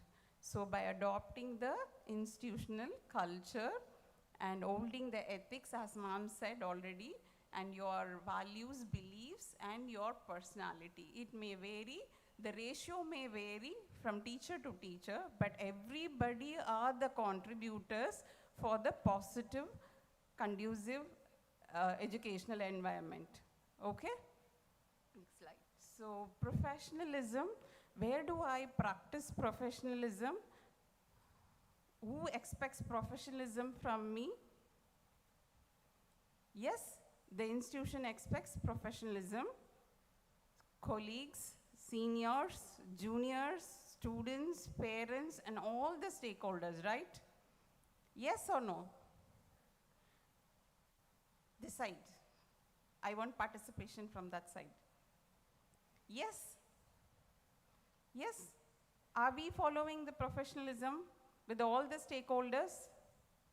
Yes? Doubt, adile doubt, yes or no one? Okay. So, next slide, please. So, how do I follow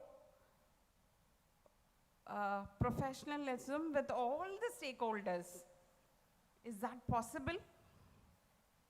See, they may have n number of expectations and perspectives. How do I match? How do I go with their expectations?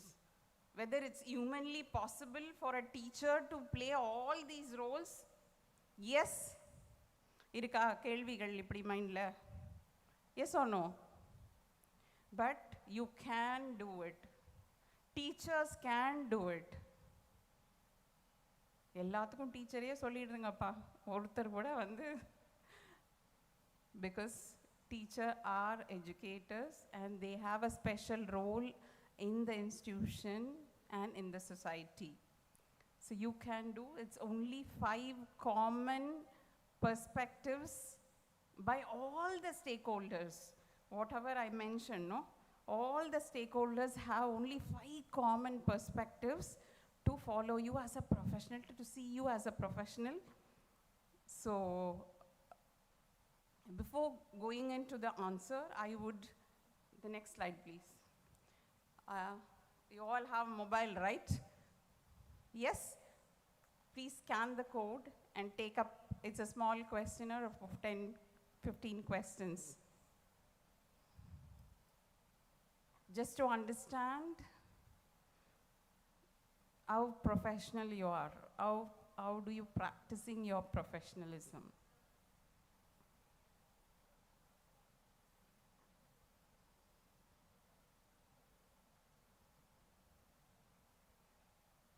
It's very tough, or link, shall I share the link?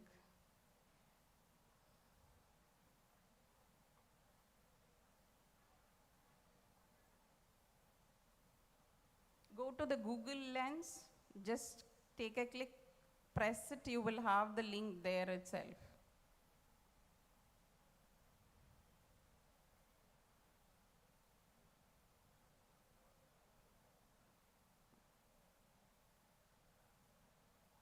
Check. Yes, how many are getting difficult?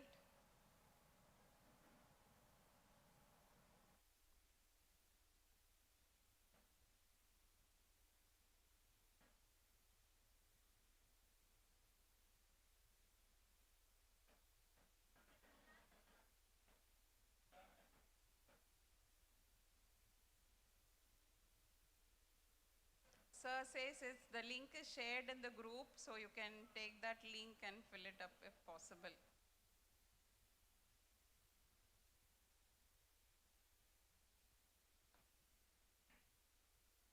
Five minutes.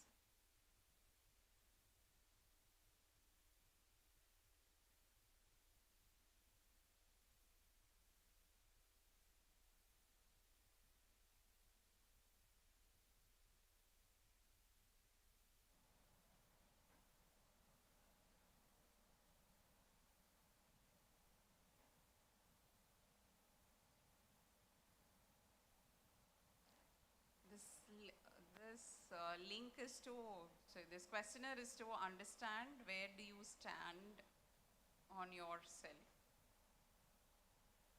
So there's nothing right or wrong answer. So be genuine to yourself and answer the questions. So you will understand how you are practicing your professionalism, how professional you are.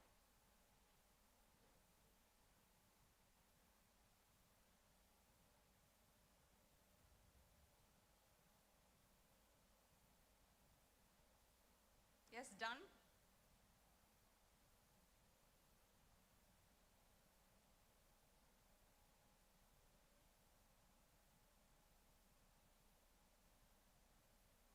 It's very simple questions.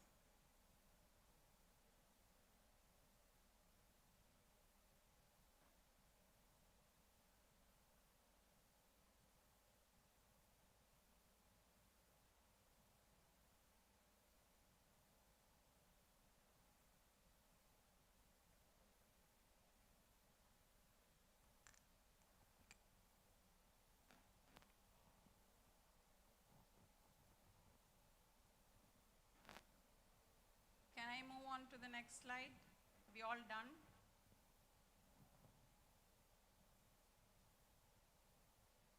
We are running short of time.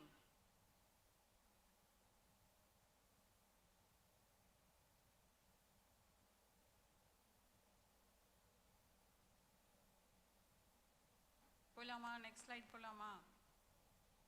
Yes, okay. So I was talking about the 5 common perspectives, right? From all the stakeholders, and as a teacher, you also expect the same from your students, right? They should be approachable, accountable in what they are doing. They should be reliable and respectful and should be supportive. So these are the 5 common perspectives. Are you all agree with this? Is there any disagreement here? எல்லாருக்கும் break விட்டா பிரிஸ்கா ஆவீங்கன்னு சொல்லி break விட்டாங்க sir. நீங்கெல்லாம் வந்து ரொம்ப slow ஆயிட்டீங்களே. No response. Yes? Any disagreement? So it's common with the institution, with this is the same for your seniors, they expect the same, juniors they expect the same, the colleagues, you also expect the same from your colleagues, the students expect same from the teacher, and you expect the same from the student and with all other stakeholders, right? Yes? At least yes or no ஆவது சொல்லுங்கப்பா. Yes, okay, thank you. Next slide, please. So there are 8 core characteristics for a professionalism. Anyone can spell it out? 1, 2, 1 or 2? Shall I come down?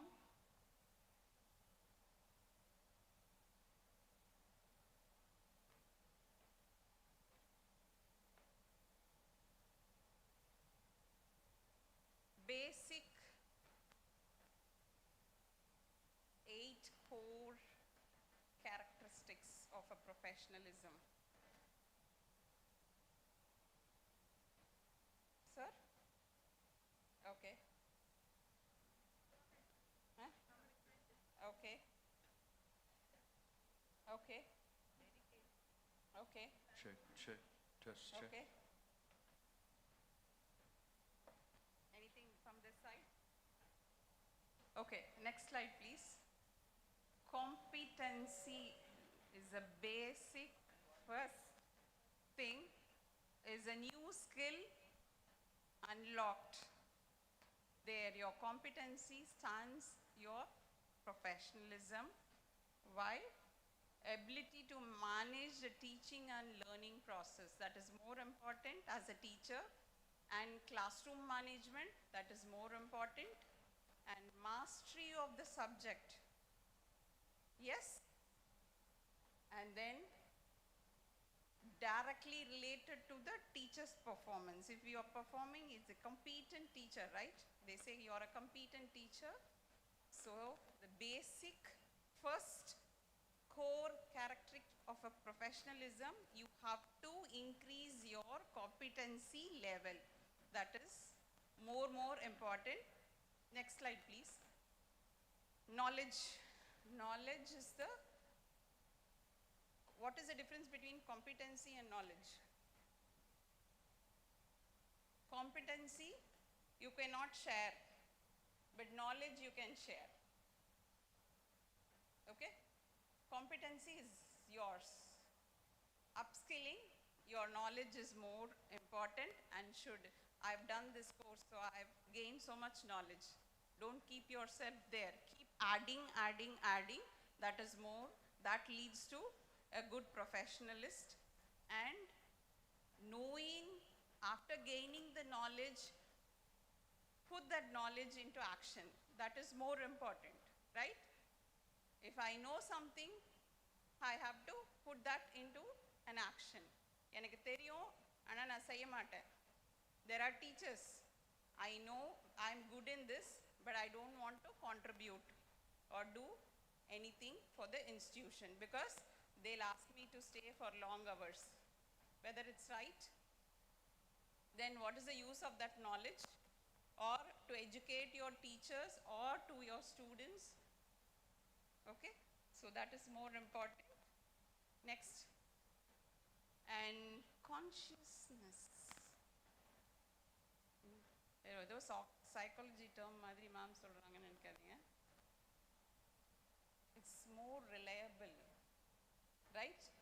You are responsible for your own words and for your own actions. That is more important. Okay, don't confuse that. Consciousness is like working more hours. You should have when to do it, what to do it, and what time I have to do it. If you are conscious enough, you can succeed in any profession. As a teachers, we should know, see, they may be giving some work, but if you have a class hour, you should be more conscious that I have to allocate some work for the student, or I have to be on time to the class, right? That is more important. And even don't obsess with your perfectionism. See, the perfecta irukom, perfecta edirpaakranga, so I don't want to do it. See, first try doing it. If you do it with consciously, with commitment, it automatically comes out very well. Okay, don't say no to it. Next. As mom said already, its integrity is more important in any profession. See, if I'm not able to do any work on time, please accept that and bring in solution towards it. Okay, next slide please. Respect. As already ma'am said, respect is more important. Here I would insist that role model for politeness and good manners to everyone, not to a, are you able to read that last part? Need to impress.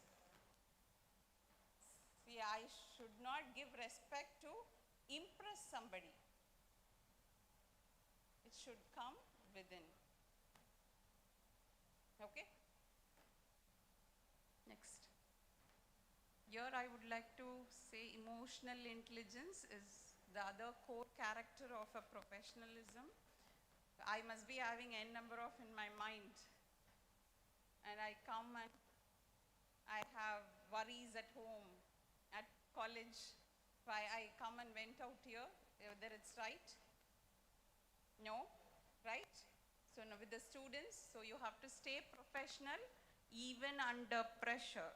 Even under, that is more, you should not lose your control at any point of time.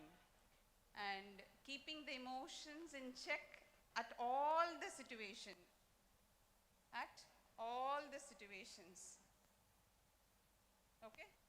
So I would acknowledge ma'am, because she had,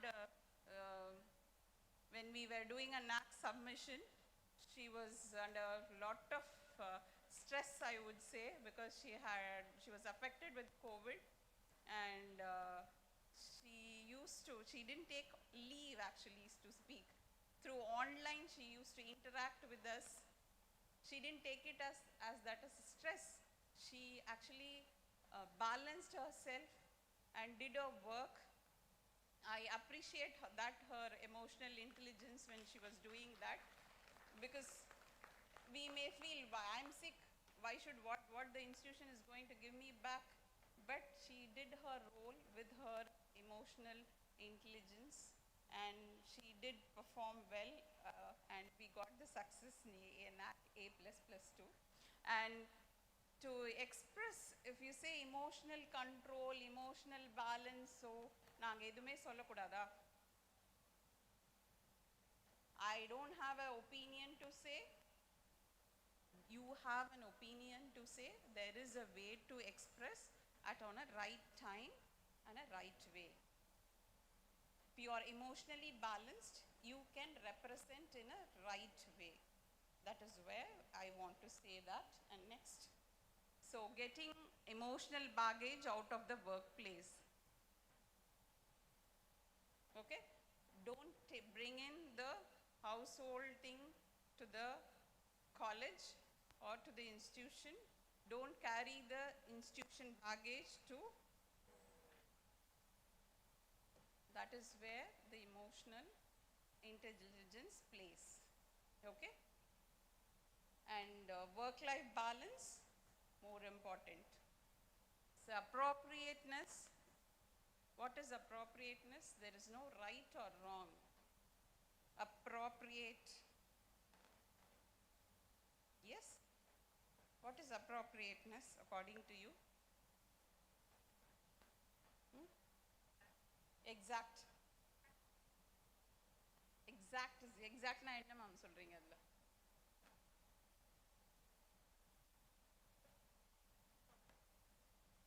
Yeah, okay, right. This right.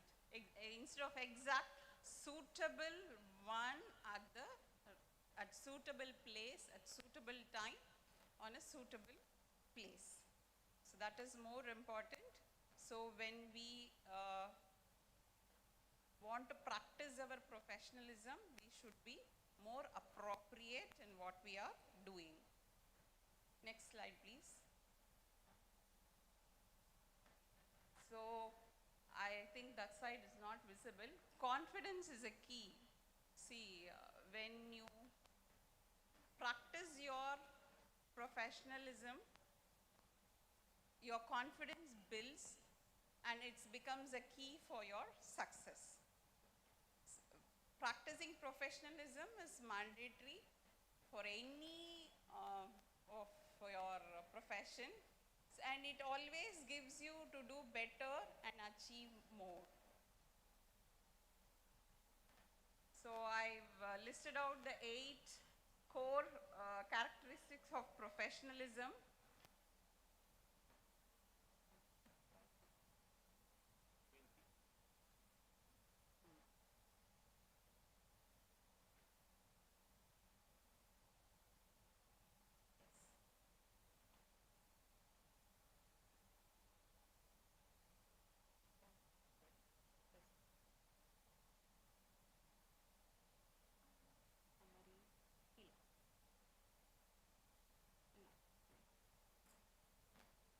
So some have said professionalism cannot be judged, and majority of you have said is yes, that's great. How it is judged? Any guess? How it is judged? I'm not going to, I wanted only for the first question, just want to understand how many of saying no, yes.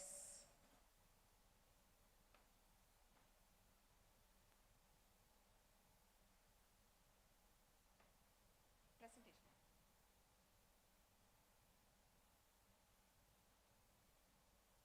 See, along with this 8 core characteristics, responsibility, own your responsibilities. That is more important because when I gave the definition itself, take up the responsibility and owning up the responsibility, that is more important. Next. For this you have given answer, yes. So how it is judged? How?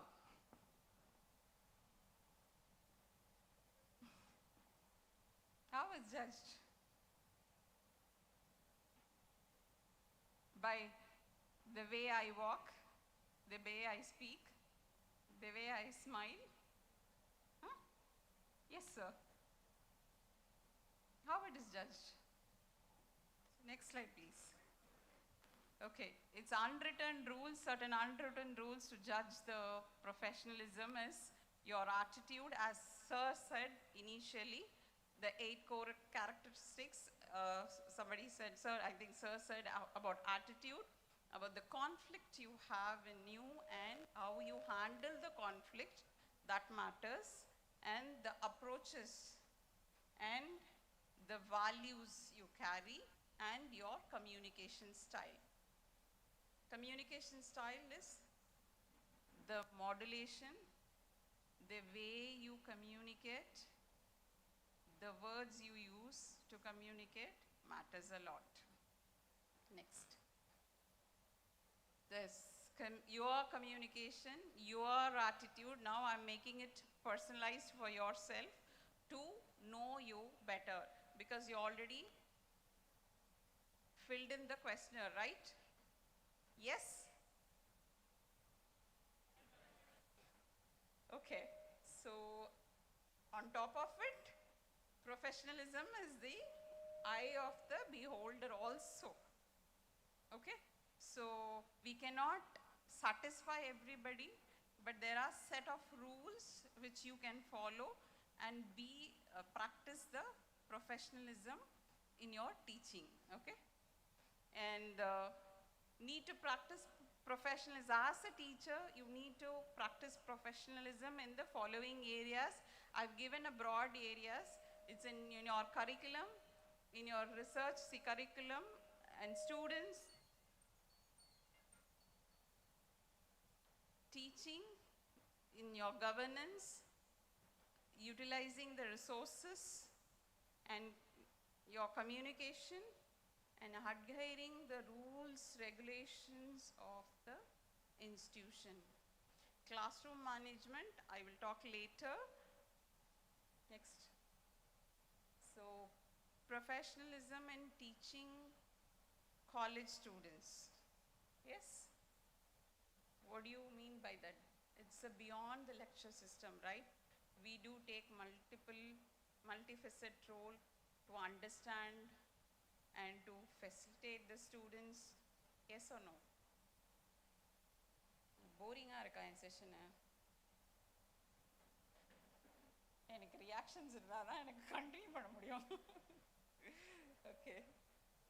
So with the, as ma'am said, with the academic integrity and ethical conduct. Okay, next. So the importance of professionalism, why the teacher has to practice the professionalism is, so student respect and trust, because it fosters the environment with the educators and the students, and it creates positive learning environment. Next, academic integrity and professional reputation. I underline that, professional reputation. She or he is a good teacher. How do you gain that? You gain by your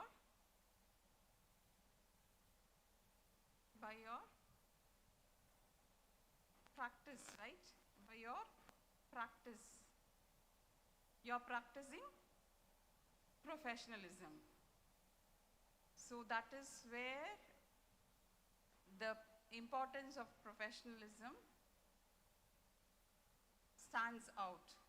Okay? Classroom conduct and etiquette, as ma'am said already, how this ethics and professional merges. See, if for a classroom conduct and etiquette, punctuality, as ma'am said, is more important, and respectful language, appropriate attire.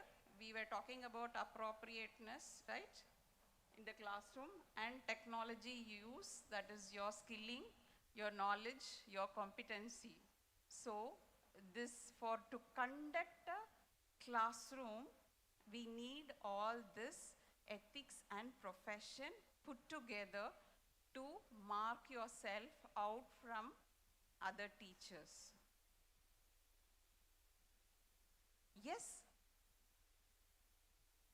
நாங்களாம் already பண்றோம், இதையே சொல்லி கொடுக்காதீங்க திரும்ப அப்படியா?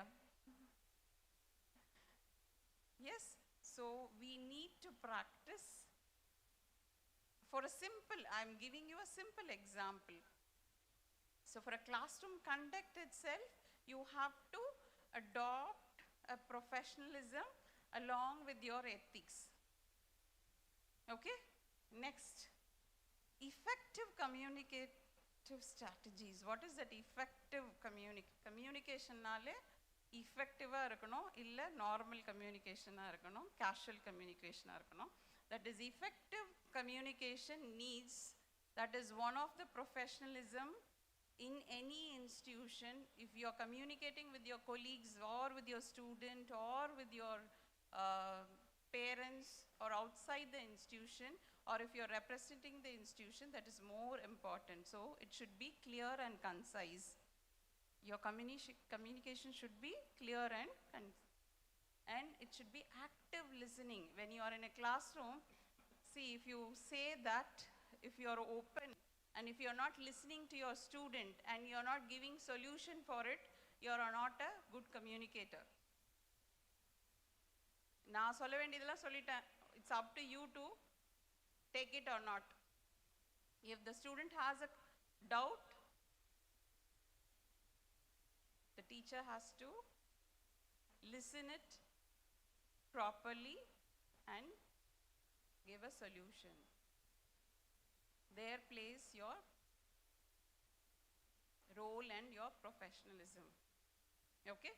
And feedback and evaluation is more important. That should be proper feedback. If I know somebody, I don't want to give the feedback, you did a good job. Or you say, if I don't like that person, நீ பண்ண இருந்தாலும். So that is where we should follow professionalism. If it's right, say it right. If it's wrong, say wrong. That proper feedback should be given to the students in the classroom or with your colleagues or with your friends in a proper way, not with audacity or with the overruling thoughts. That is more important. Maintain boundaries with students. Avoid, what is that? Maintain professional distance. Going out with the students, enjoying. Some faculty does, right? We'll go together, have lunch. Yes?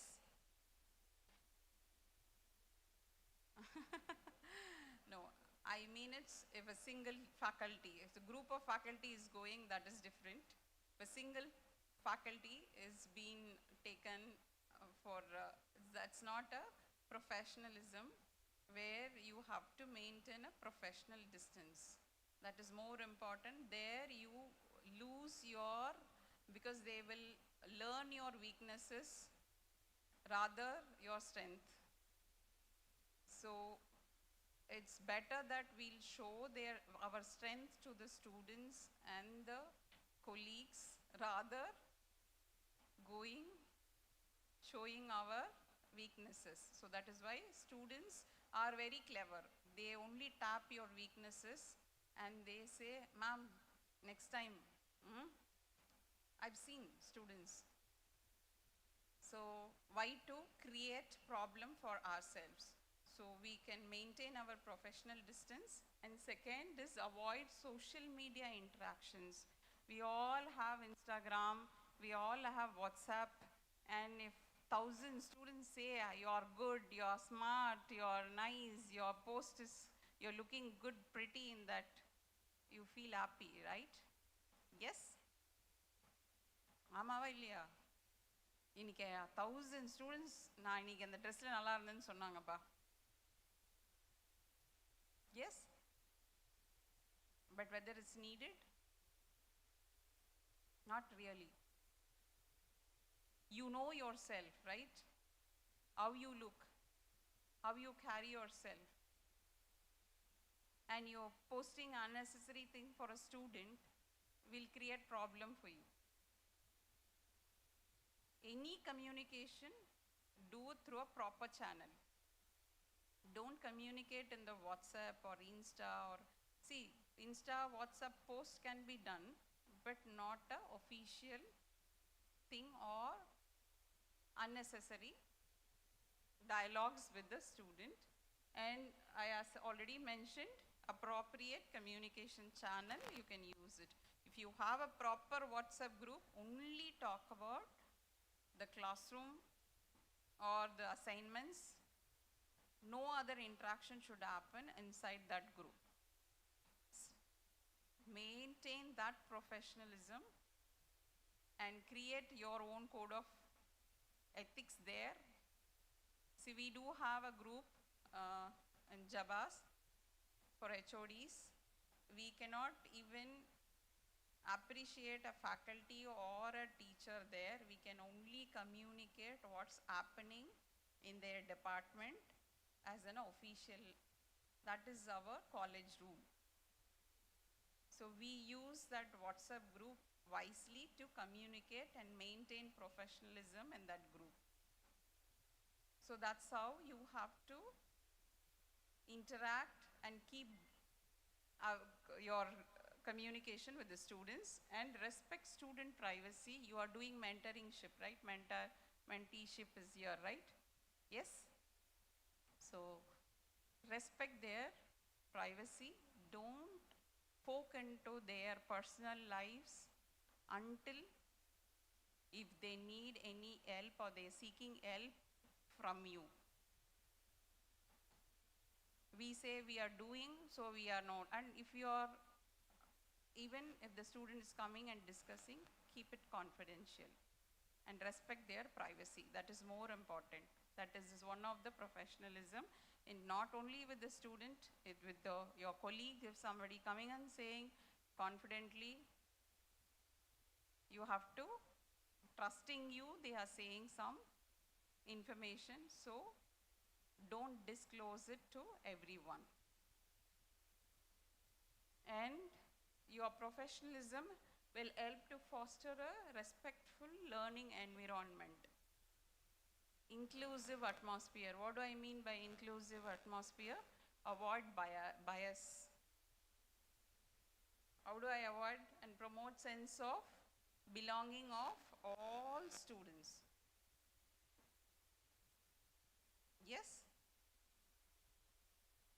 I think everybody is feeling sleepy. Yes? No? No? Okay. Open dialogue. Okay. Create a safe space for students to express their ideas and perspectives. It can be nonsense what they are talking. Let them talk. But you are there to guide them what is right and what is wrong.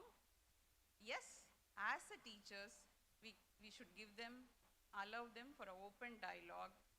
See, once if they talk openly, only you can understand the student's capacity, one. The other thing, they develop themselves. Okay? And you also learn something new about the student. That is more important.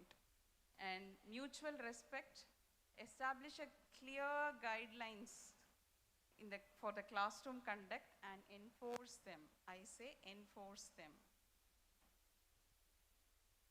How do you enforce?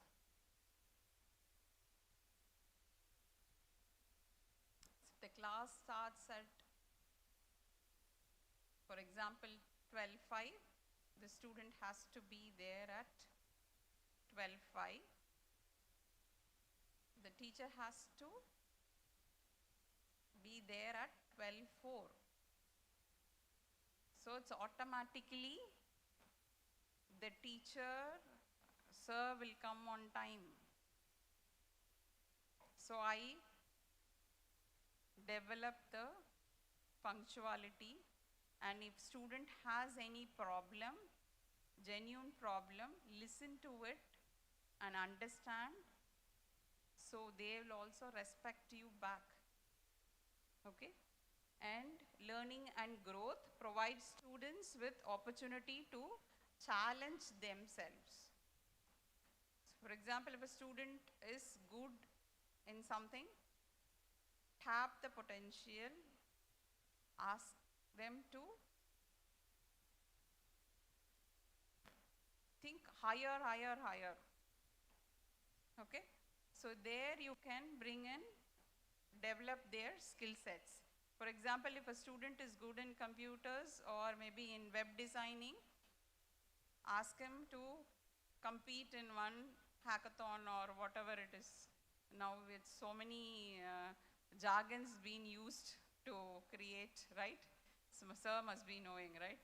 So there are n number of things are there. So you can select or identify the students and ask them to compete for that and ask them to develop their skills. That is more important. How do I practice professionalism? I think I've already said it's just one slide to give you how to practice professionalism. Be productive, develop a professional image, take initiatives, maintain effective work habits, and manage your time efficiently, demonstrate integrity, provide excellence, be a problem solver, be a resilient, and communicate effectively, develop self-awareness, and build relationship. Okay? So you can practice professionalism easily with that 5 common perspectives. Yes?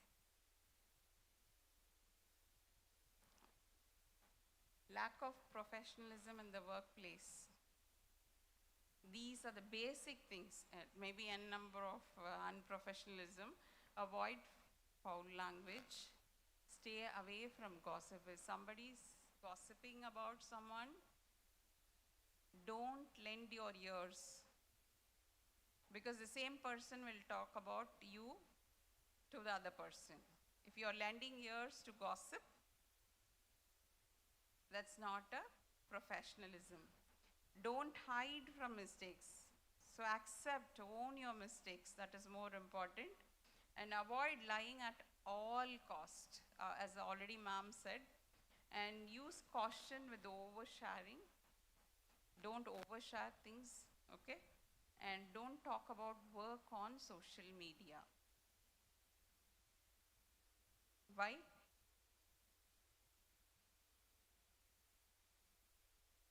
The interpretations, recently also there was one principle is being changed from a school that was posted on the social media. It created, they had a genuine reason, but it was projected as if the management is forcing her to go away. So the perception and the interpretation differs. So that is why anything which is related to work, posting in the media, rework, rethink, and if it's needed, you can post it on the social media. Do we have time? Fine. 5 minutes. Okay. 10 minutes. Okay. So anybody wants to know their emotional intelligence level, they can take up this test. Otherwise, I'll leave it to you.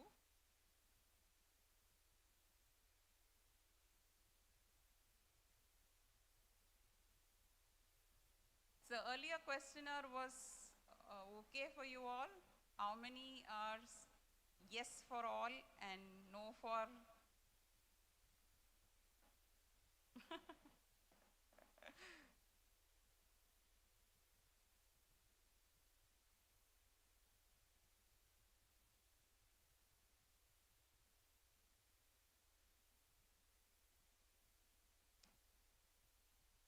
So actually these questioners to make you realize where do you stand.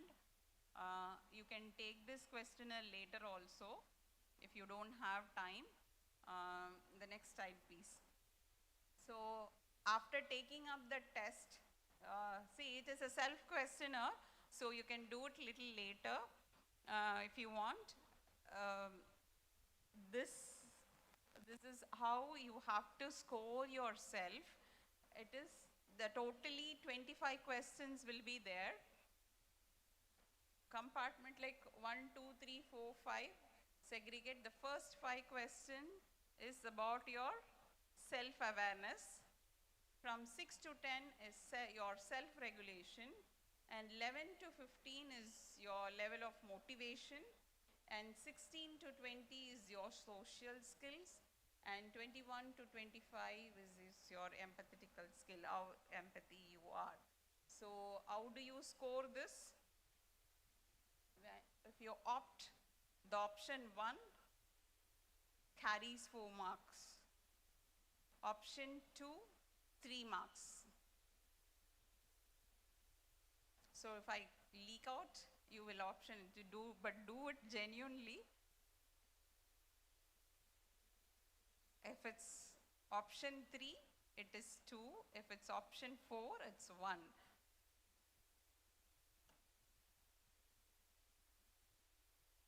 You want to try it now or later?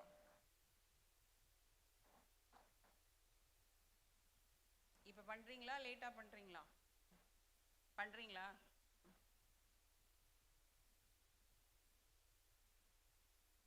எனக்கு இப்போ என்ன தெரியுமா உங்களோட பாடி லாங்குவேஜ்ல இருந்து feel பண்ண எங்களெல்லாம் விட்டா போறோம் அப்படிங்கிற மாதிரி தான் இருக்கு.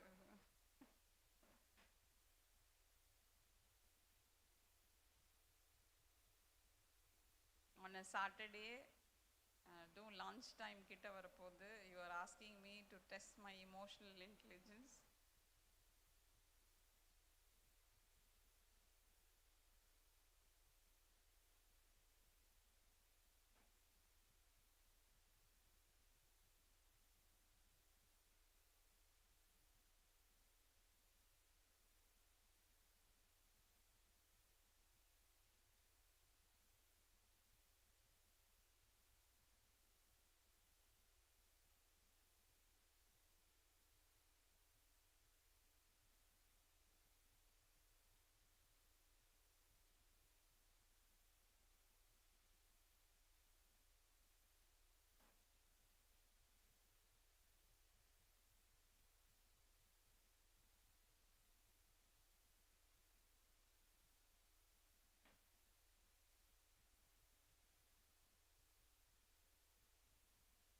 This question is to understand yourself, nothing else. There is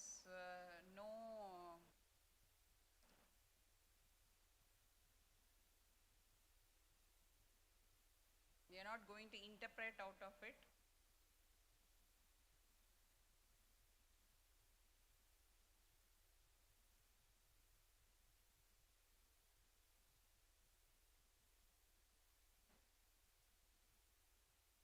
How many of you have done?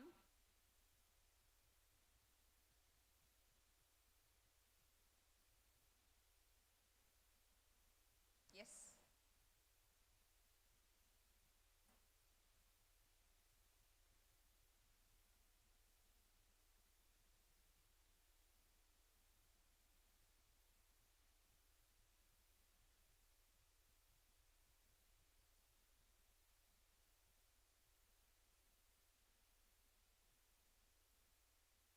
Do it genuinely because it will help you to understand yourself and grow yourself and balance your emotional intelligence.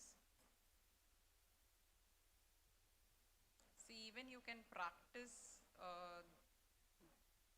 positive attitude and enhance your emotional intelligence. There are a lot of exercise also there, mental exercise which you can build your EI.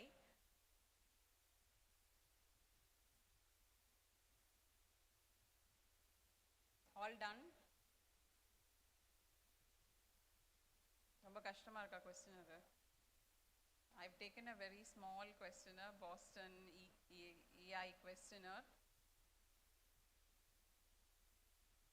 with the 5 dimension.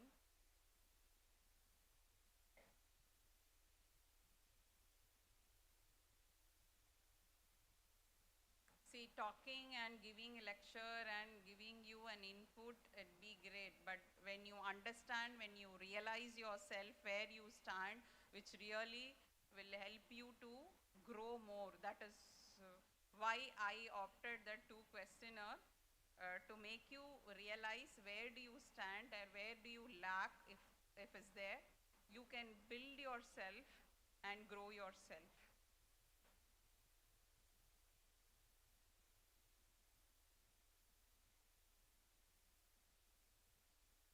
So if you have done, please,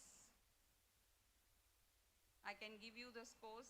Later also, after practicing some EI exercises, and you can take up the test again and you can see it.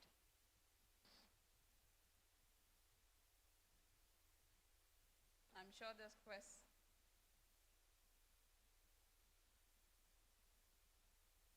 போலாமா ஆன்சர்ஸ்க்கு போலாமா? How many of you நிறைய பேர் இன்னும் பண்ற மாதிரியே இருக்கு?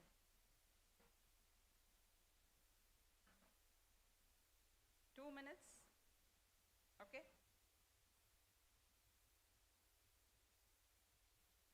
இல்ல பண்ண வேண்டாம்னு வச்சிருக்கீங்களா? You tell me that also, I can go for the interpretation. Yes. Next. So interpreting the results is like if you have a score of 17 or more in any dimension. I said 5 dimension, right?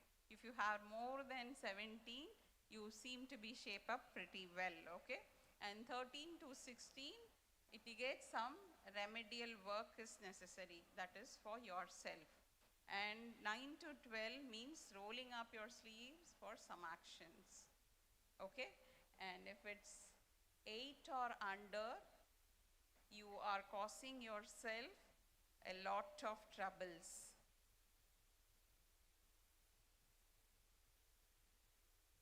Yes, so now you can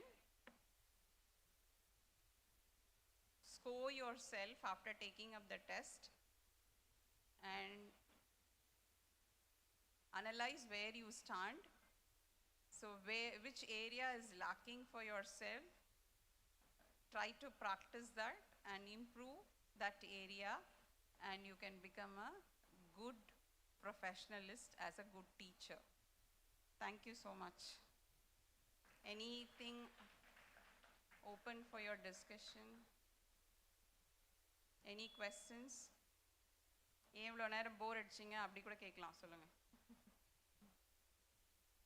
Any questions for ma'am or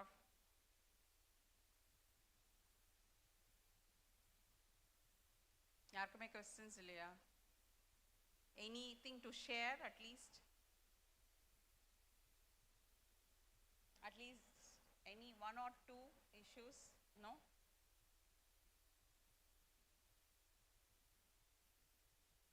Okay, next. So who are the beneficiaries? It's not only you, it is student, teacher, institution and society. If you follow ethics and professionalism in academia, the beneficiaries is the society. We are also part of this society. So if we want to build in a good society, we should follow ethics and professionalism in academia. I would like to end with a small quote. Professionalism is not the job you do, it's how you do the job.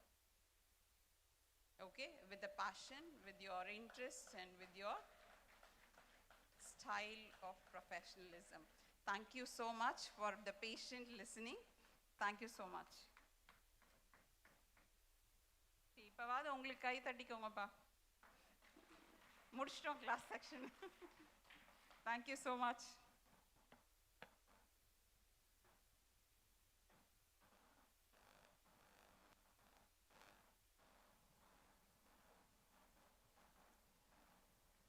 Thank you so much for your valuable words, ma'am.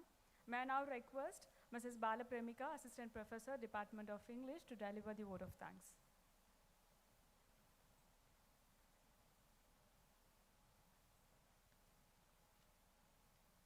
Good afternoon to one and all present here. I'm honored to express my heartfelt gratitude to each one of you for making this faculty development program on the topic Ethics and Professionalism in Academia a resounding success. First and foremost, I would like to thank our esteemed guest, Dr. N. Sujata, Associate Professor and Head, Department of Sanskrit and Coordinator IQAC JBAS College for Women, and Mrs. Jayanti Sivagami, Student Counselor and Placement Officer and IQAC member, JBAS College for Women. We are We are deeply thankful for your enlightening insights and thought-provoking discussions. Your expertise had enriched our discussions, our understanding for ethical standards and professional conducts in academics.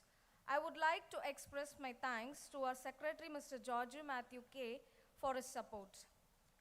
My sincere thanks to our beloved Principal, Dr. T.S. Prema, for her support and guidance in all our endeavors. I would like to thank Mr. Shibi Matai, Dean College Affairs and Chief IQAC Coordinator, for organizing this thought-provoking program. My sincere thanks to our College Vice Principal, Dr. P. Jayakumar Shift 1 and Dr. M.V. Nagarajan Shift 2 for their guidance. And to my dear faculty members of both Shift 1 and Shift 2, it has been a pleasure to engage in meaningful discussion and share the experience with you all. May we continue to uphold the highest standard of ethics and professionalism in our academic pursuits. I would like to extend my thanks to our non-teaching staff, sub-staff, media team, technical support team for making this event program a successful one. Once again, thank you all. Thank you, ma'am. Now I request everyone to rise for the national anthem.